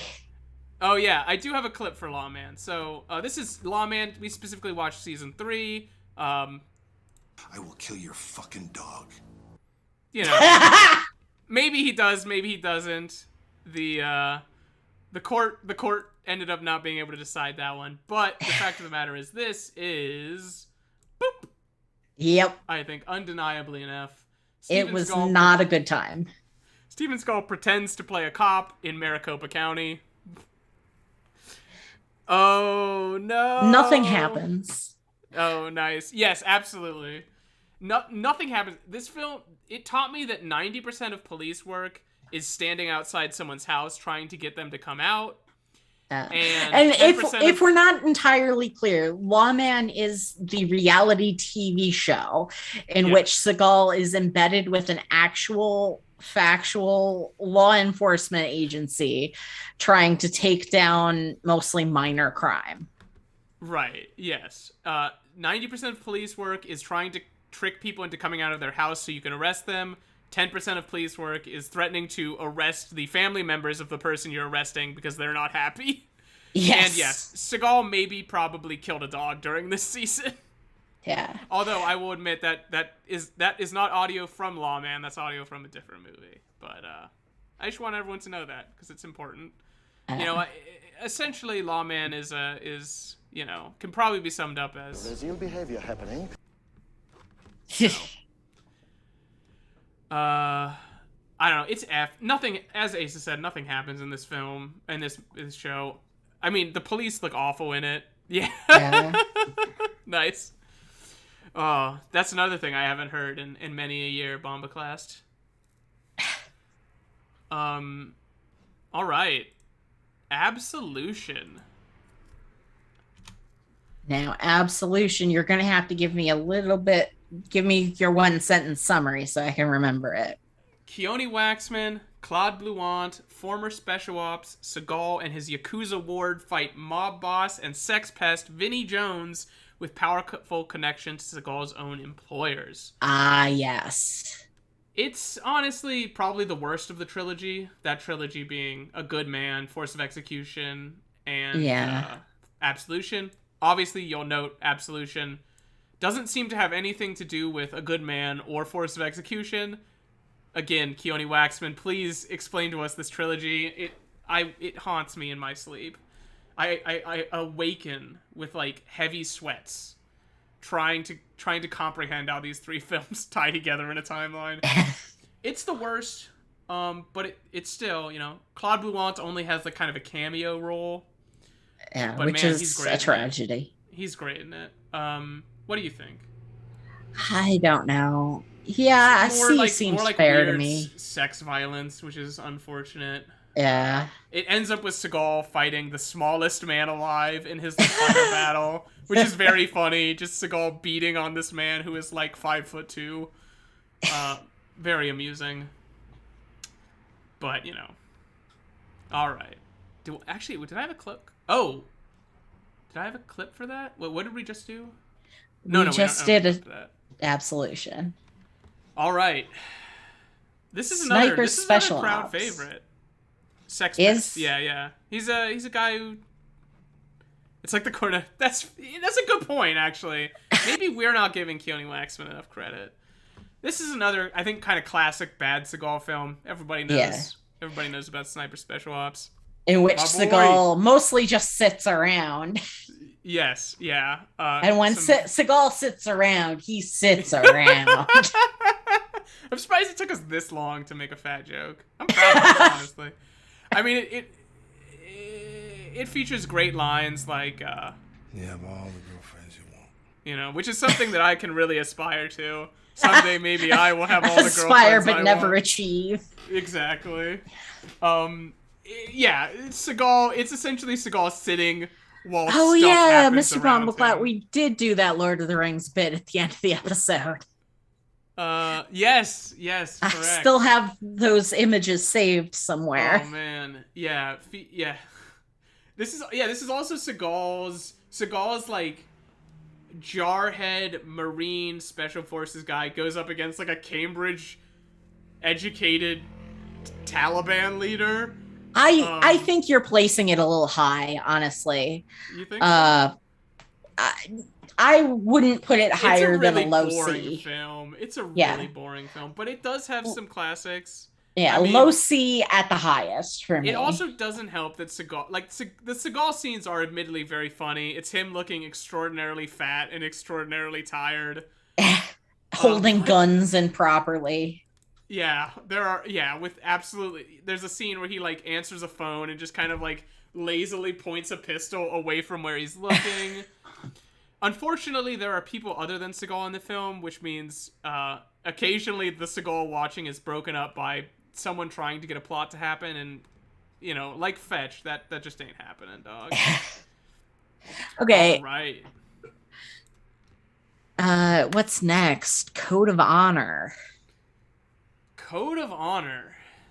So, Code of Honor, Seagal plays a ex-Special Forces operator who turns vigilante, but he also may be an invention of the main character, or the main character may be an invention of him, or something else. It's very unclear. There are like 3... Oh, yes. Yeah. You're correct. He stars opposite a guy whose name I can't remember. Van Damme in this one, who also not a very good actor. It's a confusing film. I have a clip. I'm actually not sure what this clip is of, so let's just watch it and see. Okay. Oh, right. William Porter, this is the FBI. Stay where you are, or we'll open fire. A very short clip featuring some Force ghosts in an airplane. It's a mess of a film, dude. I kind of respect it for being a mess of a film, but like I respect it for being buck wild crazy nonsense. Yeah, but I also, you know, I'm fine with it being D. Yeah. It just at the end of the movie, they're like they pull a twist like 5 times, and I'm still confused about it. Yeah, right, exactly. I do not know what's happening with that clip, but it's very funny. It does, however, produce the best gif of all time, which is Seagal looking to the side and then throwing himself through a window and falling on the floor. That was very good. Very classic. But, yeah, I don't know. Low D, I think, is probably appropriate. It's just a confusing mess. You know. All right. Okay. What's up next, Doc? Asian Connection. 2 white Southeast Asian bank robbers earn Seagal, character name Gan Siri Khan Kiri, ire when they start a crime spree stealing from him. I enjoyed Asian Connection. It's sort of enjoyable. I thought the interaction between our main bank thieves was fun. I think we theorized that they had some sort of dom-sub relationship going on. So that's always fun. But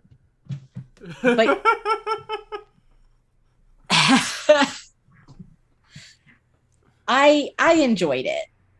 I think that's enjoyable. Where would you put it? I don't know. I would go so far as to say B. I could be talked down, though. I could be talked down. No, I think B is reasonable. Like, the characters who aren't Seagal are like pretty good actors. It moves at a fast enough clip. You got cut rate Brad Pitt. You got cut rate Tim Roth. You can't lose. They like, you know. Seagal's very funny as this mob boss. It does have sort of a terrible ending where like basically Seagal's villain character gets everything, like gets to come out on top. But there's a funny scene where he flips a table. There's a funny scene where he does Tai Chi. Yeah, excellent. Now, let's talk about Perfect Weapon. But first, let me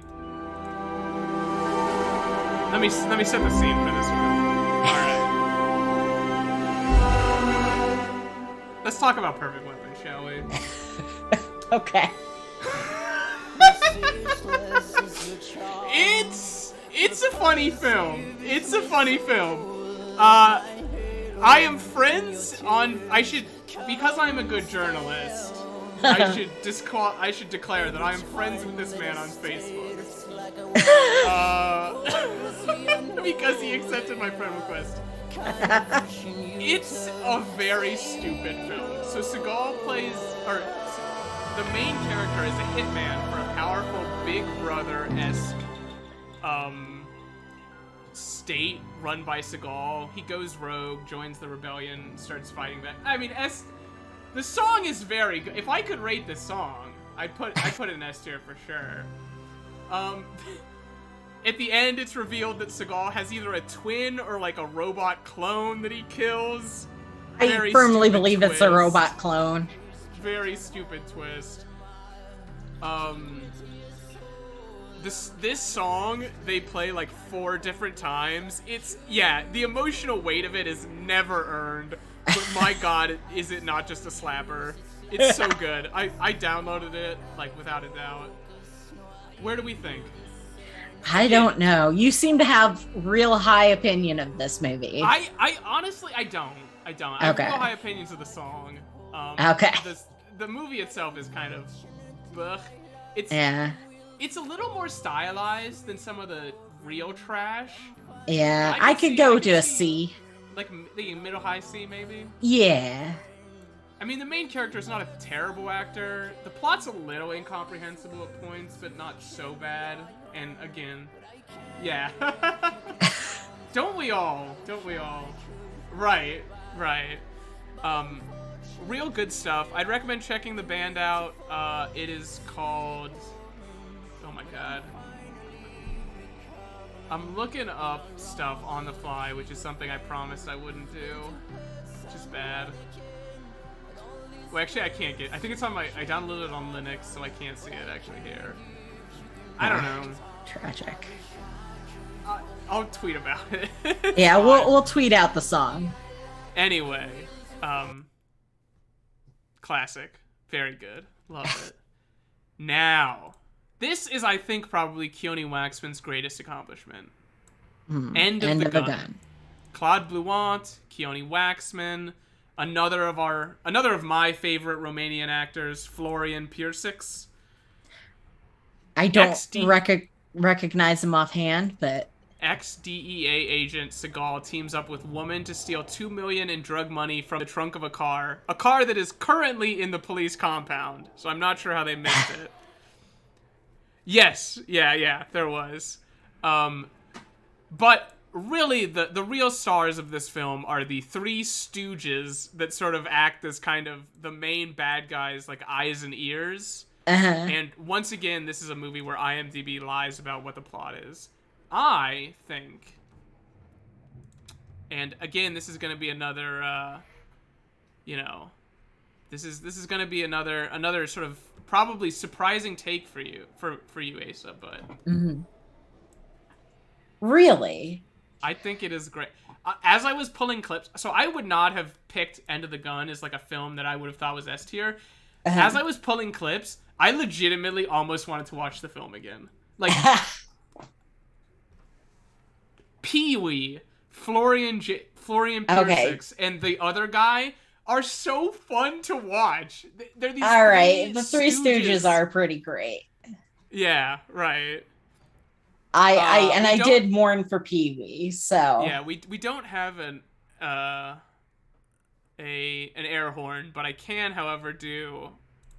I love the fuck out of cookies. Which I guess is somewhat close, and also from End of a Gun. It's nice. Yeah, it's very good. Florian Piersix Asa is also the man who stars in Killing Salazar or Cartels. He's that guy. Oh, okay. I mean, it's great. It's really good. I'd probably put it above Submerged, maybe below Clementine. I would fight you to put it above Clementine, but I can go above Submerged. I mean, Pee-wee. Come on, Asa. You gotta Pee-wee is good. Pee-wee is good, and that's why I will not fight you on the S rank. But going higher than Clementine would be atrocious. So for a little bit of description, Pee-wee is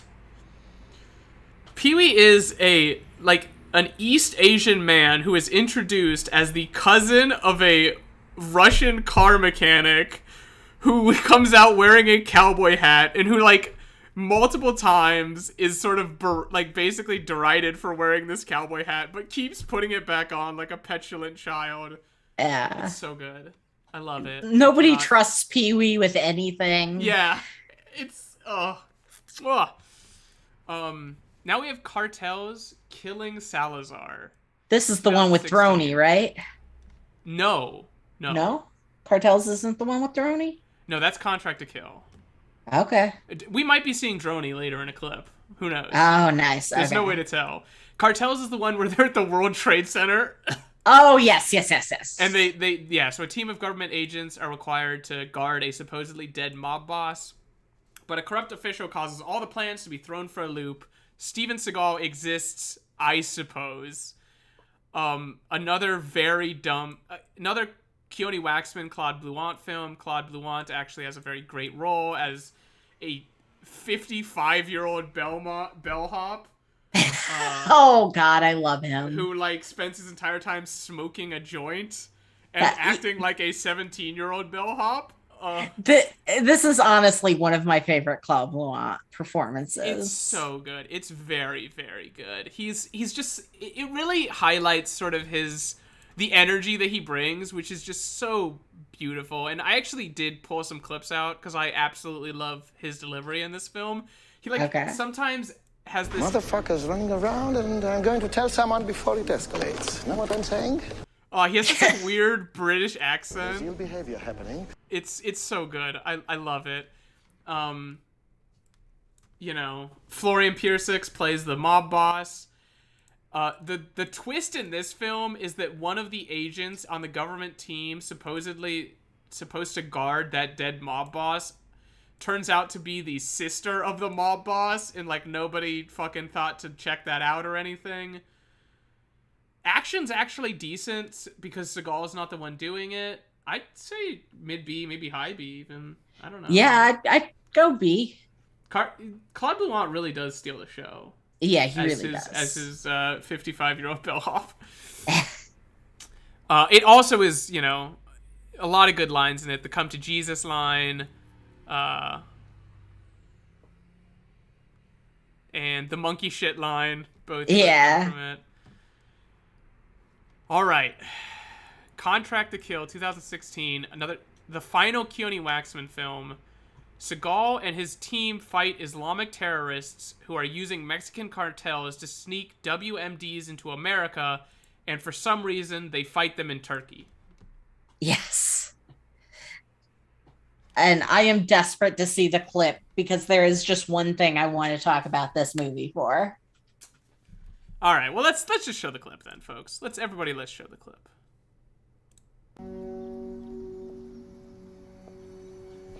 So this is Seagal when he is assembling his team to set the scene. This guy, he's late. He picked the time and the place. Yeah.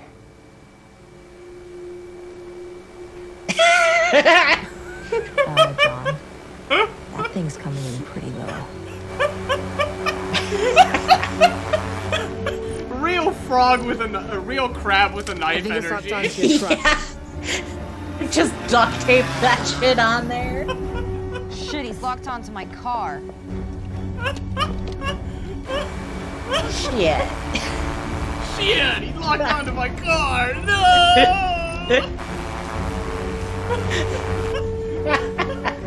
Yeah. John? I'm locked on. Target acquired. But it's carrying an AR. Drone on Glover. Yeah. Let him go.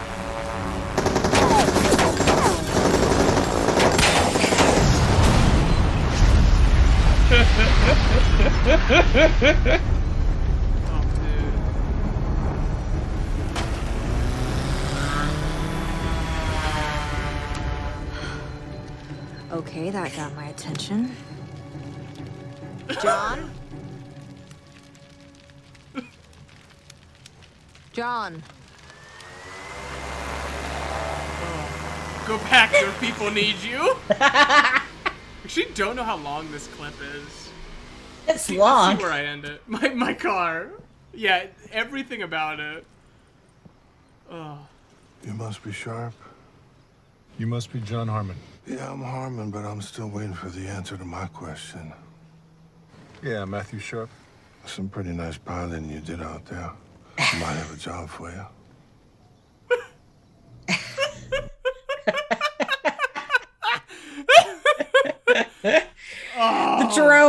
The Donald Glover steals the show. Donald Yes. Glover does. The car was just carrying explosives, apparently. Oh, explosives and spark generators. I mean, Asa, where do you want to put it? Other than Droney, it's not a very rememberable movie. Yeah, it is. Droney is the best thing about this film. I mean, it is sort of funny because it is also sort of that Islamic jihadist. This kind of feels like what maybe Seagal's script for Way of the Shadow Wolves turned into. It does have a lot of the same bones, which is interesting, but maybe not remarkable. I mean, Droney is probably the only thing saving it from a C or a D. Low B, we think? Yeah, I could go low B. Right. It's fair. Oh, boy. This next one. China Salesman. I gotta make a case for S for this one. I could... Okay. Talk about it. S tier or I quit. Oh, somebody's throwing around their weight, eh? It's just Droney, though. Again, the Surg. It's not a judge of episodes. It's not even a judge of, it's a judge of the movie. And it really is just, I mean, Droney, he's only got 8 propellers. He can't lift a movie all the way out of D tier into S, right? He just doesn't have the leverage. If Droney had appeared more, I think we could give it higher, but they really didn't use Droney enough. Or if maybe it included bloops with Droney, just like kicking back some brewskis on set. China Salesman, you were saying S tier. Sell me on it. Okay, so China Salesman is the most fascinating movie we've watched. Agreed. For this project. It really shows where we're blind to a lot of these things, because it really is coming out of a Chinese context. By Gloatin' God's production. Yes, by Gloatin' God's production. And it, honestly, it's just a fascinating look into, like, the values of Chinese, the Chinese filmmakers making it. And I also thought Mike Tyson was a good addition to the I enjoyed his scenes. I think it was just off the wall enough to qualify for an S. I think that's probably true. Yeah, I mean, the way I describe it is essentially a live action shown in anime about a telecoms engineer. Yeah. Who essentially stops a Western capitalist-backed civil war in an unspecified African country, thus paving the way for Chinese capital. It's a very interesting film because, I think as Asa was saying, it shows a lot of blind spots. This is a propaganda film, like, through and through. A lot of people have commented on that, but I think in some ways it's sort of also Yeah. Program Max, lay us on with your fact. But in the meantime, it shows like how a much less sophisticated sort of country does propaganda. Because, like, there's a lot of propaganda in U.S. films, too, right? I'm thinking of the End of the Battlefield movie. Mm-hmm.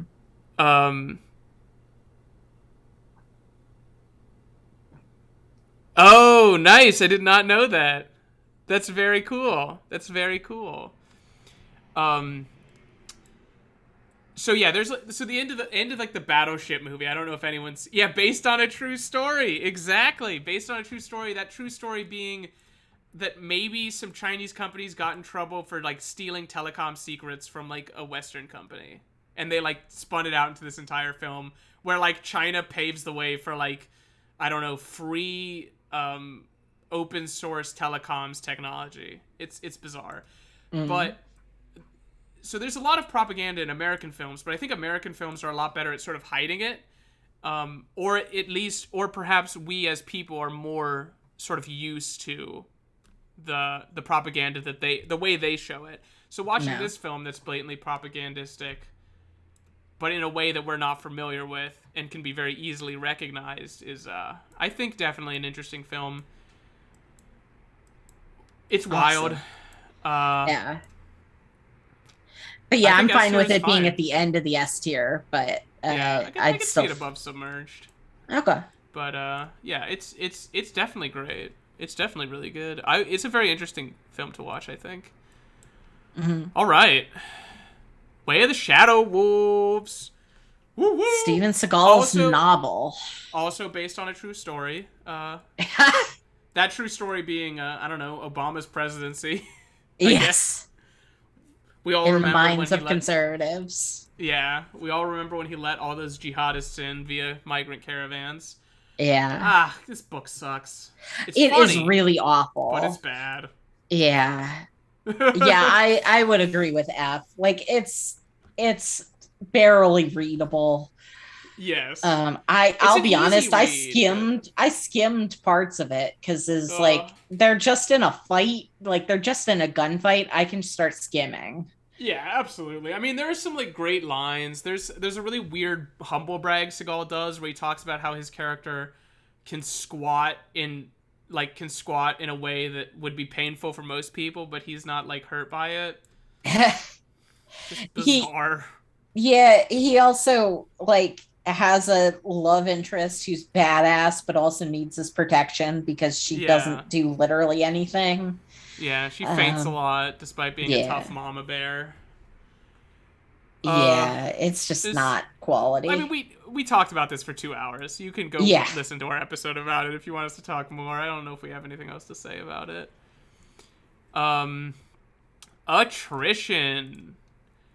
Ex-Special Forces soldier turned Buddhist village Dr. Seagal needs to rescue literal magic woman from weird cursed vampire. That sounds exciting. It should have been exciting. But it was dull as shit. Yeah, what do you think? D? I mean, it has one good scene, and one cool sort of artistic scene. Yeah. But it does end with... I would still put it at D, yeah. Yeah, it does end with Seagal giving you a diatribe about how, like, the art of Kung Fu has sort of lost its shine or something. Or, like, no one has honor anymore. This is after Seagal has, like, murdered 1 billion people with a machine gun. So I don't know if Seagal really has honor in the art of the Kung Fu. But yeah, weird vampire they don't do enough with. Weird magic woman who they don't do enough with. Seagal's a doctor again. Strange. Again. But significantly worse than the last film in which he was a doctor. Yeah, right, exactly. General Commander. This is this was one of the most recent ones, but you're going to have to give me a description because the title does not elicit any feelings in me whatsoever. So, here's my description. Seagal leads a team of operators as they process trauma and eventually defeat the Italian mob in the Philippines. It's a film that was supposed to be a TV show. It's really, it makes no sense. Like, every scene introduces a new character who's immediately forgotten about. There's this, like, sort of middle arcing... There's this, like... skeleton thing where like this woman who looks like Leslie Knope is interrogating a bunch of people, including Seagal, trying to figure out like what happened to Seagal that doesn't actually end up getting paid off. They do end up drone striking Seagal at the end, which is very funny. Yeah. I mean, it's a confusing as hell movie. It's like I might put it in low B just because it is kind of bewildering. Okay. And there are enough like flashing colors that it's amusing. I do have a great scene. Yeah, unfortunately, Droney now is used for evil, not good. There is an amazing scene. I don't know if like, drone striking Seagal can be considered evil. That's fair. Well, he also don't drone struck his wife, who is fair. probably at least morally neutral. There is a great scene where seemingly some of the main characters develop like telepathic powers and telepathic communication that's never brought up again. So let's watch that. Where is Jake? Where is Jake? Where is Alexander? Also, the cutting and stuff, that's Where not my... is Jake? That's Where actually in the movie. Is Alexander? I know where he is. Where is Alexander? I don't know where he is. You're lying to me. I'm your CIA handler. You think I don't know you inside and out? You know where he is. You're lying to me. Harrison. Oh. I Where is want Jake? answers. You're my straight arrow. You're the guy that always follows by the book. Oh. These guys don't play by the rule. You know, the book doesn't work. It doesn't, dog. Doesn't. And you know why? You know why it doesn't work? Wait. Where we have literally two governments inside a government. Your dog, I heard you hate government, so I put a government inside your government. Anyway, yeah, it's bewildering. Bewildering for low B. I mean, the cutting is insane. The plot makes no sense. It's clearly supposed to be a TV show that, like, half the movie is literally these people complaining about someone who dies in the first 10 minutes of the film who we do not know. We are, like, not introduced to them at all. I'm talking myself into high B. I might talk myself into A. I don't even know, man. Don't talk yourself into A. Talk yourself into high B. That's fine. But I would start to argue with you if you went into A territory. Okay. God, what a mess. What a mess of a film. All right. Well, we've got one film left. Beyond the Law. Beyond the Law. Now, Beyond the Law is an interesting film. Seagal plays a mob boss whose dummy son incurs the wrath of a retired cop. DMX also plays a crooked cop. I enjoyed this one. Yeah, I was vibing with it pretty hard until the end. And the end kind of ruined it for me. Fair. But where would you put it? Where would you put it? I'd put it, I know this is a cop-out, but I'd put it in B. B? I could do low B. So Seagal plays the villain. He kind of plays like the dad in John Wick. You know how like John Wick is sort of about a dipshit son who kind of, because he is related to a mob boss, drags the entire mob into battle with John Wick. Very similar setup here, except Seagal is sort of too proud to be dragged into anything, or too proud to sort of be beholden to his son. So he just kind of calls his son a dumbass a lot, and I think ultimately ends up maybe killing his son, or at least kills his son's second in command, and then ends up berating our main character about how the main character is actually a bad dad and Seagal's a great dad. It's so stupid. I did like the what's his name? The guy who lives in town, the good guy. Yeah. Yeah. Oh, he actually lives in the country. Because remember, this is the film where the town is evil and corrupts everything. Oh, yes, but corrupts absolutely. The small town. Yeah. He's small town life, small town America, man. That's where people treat each other right. All right. So I mean, that's the tier list. All right. This is all the films. Obviously, I mean, with a bullet, I don't think there's anything we'd change. I mean, maybe after having like looked over this, I could see us. I mean, maybe I don't know. Maybe executive decision is A. I don't know. What do we think? I could see maybe changing that, but I think we got it pretty well. I mean, obviously, yeah, I think we got it. These 5 are with a bullet. Yeah. Just saved by being uncompleted. All right. Well, I actually do have a second sort of surprise tier list. This will go pretty quickly. And it is. Let's see if this transition worked properly. I'm not sure it did. It did. It is the Claude Blouant in Seagal films plus bonus tier maker list. Oh wait, I've already. Oh, crap. Oh well. I've already maybe. You can refresh the page and it will probably. I'll refresh the page and we'll talk. Oh nope. For some reason it's not working. Okay. There we go. All right. So these are Chauvin in End of the Gun, the Doctor in Against the Dark, Soren in Born to Raise Hell, Working Girls John in Absolution, Sasha in A Good Man, Emil in whatever, Cartels, and of course the bonus Pee-wee in also End of the Gun. All right. So I think for my S tier, I can only pick one of these as S tier, right? I have 2. I have 2 in my S tier. Okay. If I was picking 2 for S tier, it would be Bellhop and Pee-wee. Yep. I think that's fair. Thank you. I think F tier is the surgeon. He made no impression when we saw him the first time. Bad direction, doesn't have much to do. I think C tier is probably Working Man's John, just because he's basically a cameo. He's in the film for like 30 seconds. What about Soren? Which one is Soren again? Soren is the original. He's the original. I would put the original, because the original is the one where he's on a motorbike, right? Yeah. It's he gets killed. He has all those great scenes. He did a big impression on us. I'd go A.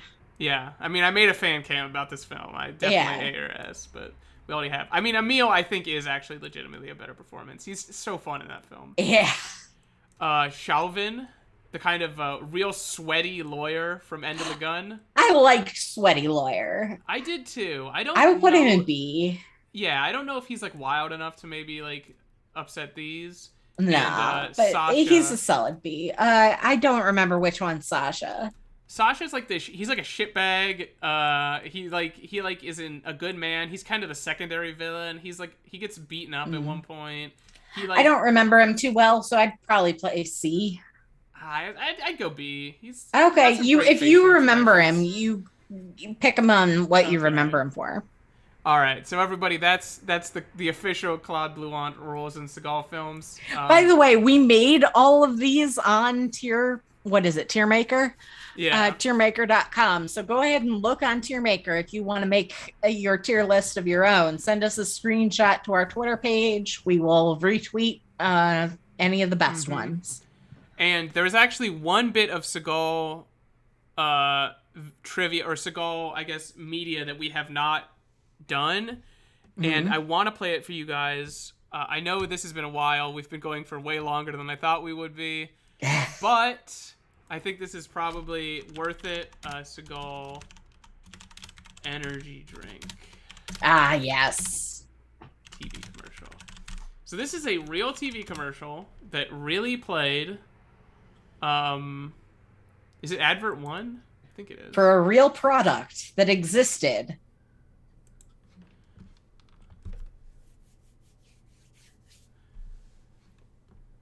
Oh, you guys might actually not be getting the audio for this. I'm sorry. But you just need to see the production qualities, I think. You need to next tier list, Crimson Coast.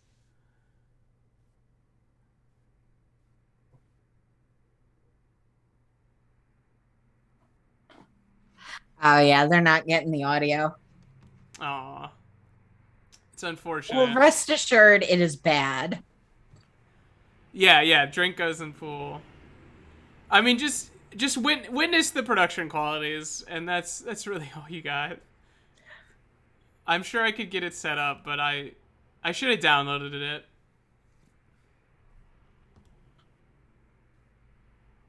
Real long. Man, this is a fucking long commercial. Yeah. Oh, right.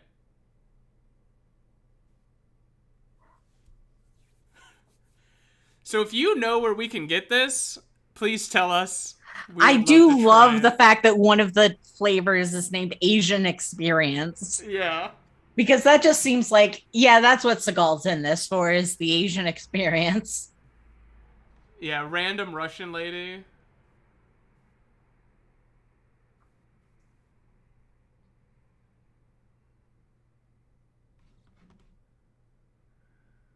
Oh. It could. It fucking could, dog. He just said, this could happen to you if you drank Lightning Bolt. Oh. All right. Well, I think with that, that's the end of the podcast and the end of this extravaganza. Thank you so much for everyone who's joined us, yes, both in this stream and throughout the podcast. Our listener is out there somewhere in Uruguay, presumably listening to our extravaganza. Yeah. So I just want to shout them out and shout out all of our wonderful guests that we've had across the years. Some of whom are in chat right now. Yeah. We got Kajong, we got the Surg, we got Mr. Bombaclat, we got Crimson Chaos, Panda Commander. Yeah. So to leave it off, I'm gonna do something that we've never done before, which is repeat a joke, and I'm going to play you guys all out and play this podcast out to Steven Seagal's sort of tone-deaf slave ballad called, I don't remember, I think it's called Gory on his first album. So everybody enjoy.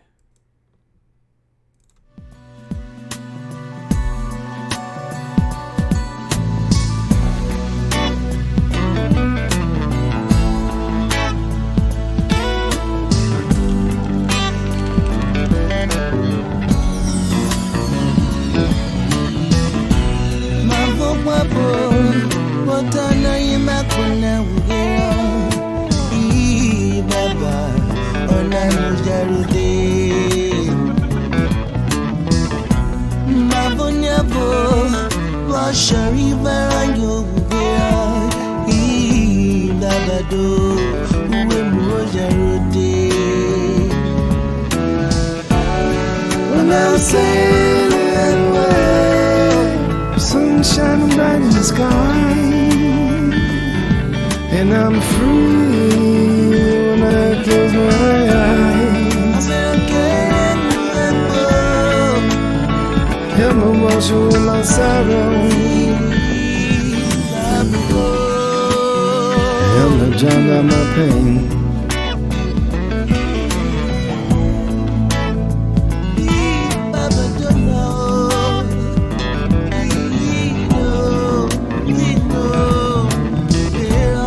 Slave driver, I know you want a part of me. Slave driver, won't you open up your heart to me? Slave driver. Okay, Ace, are you still there? We're no longer. Yeah, we're no longer playing. Holy crap! That was great. Did it for 2 hours and 40 minutes. That's wild.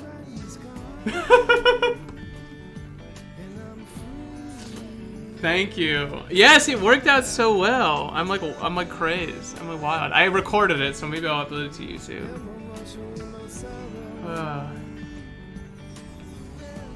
Struck. That's true. I mean, Yeah. I'm letting him play. I'm letting the music play out. Look, I'm giving it a call off, and then I'll stop the stream. Wait, can you hear us? Oh, you can hear. Yeah, my bad.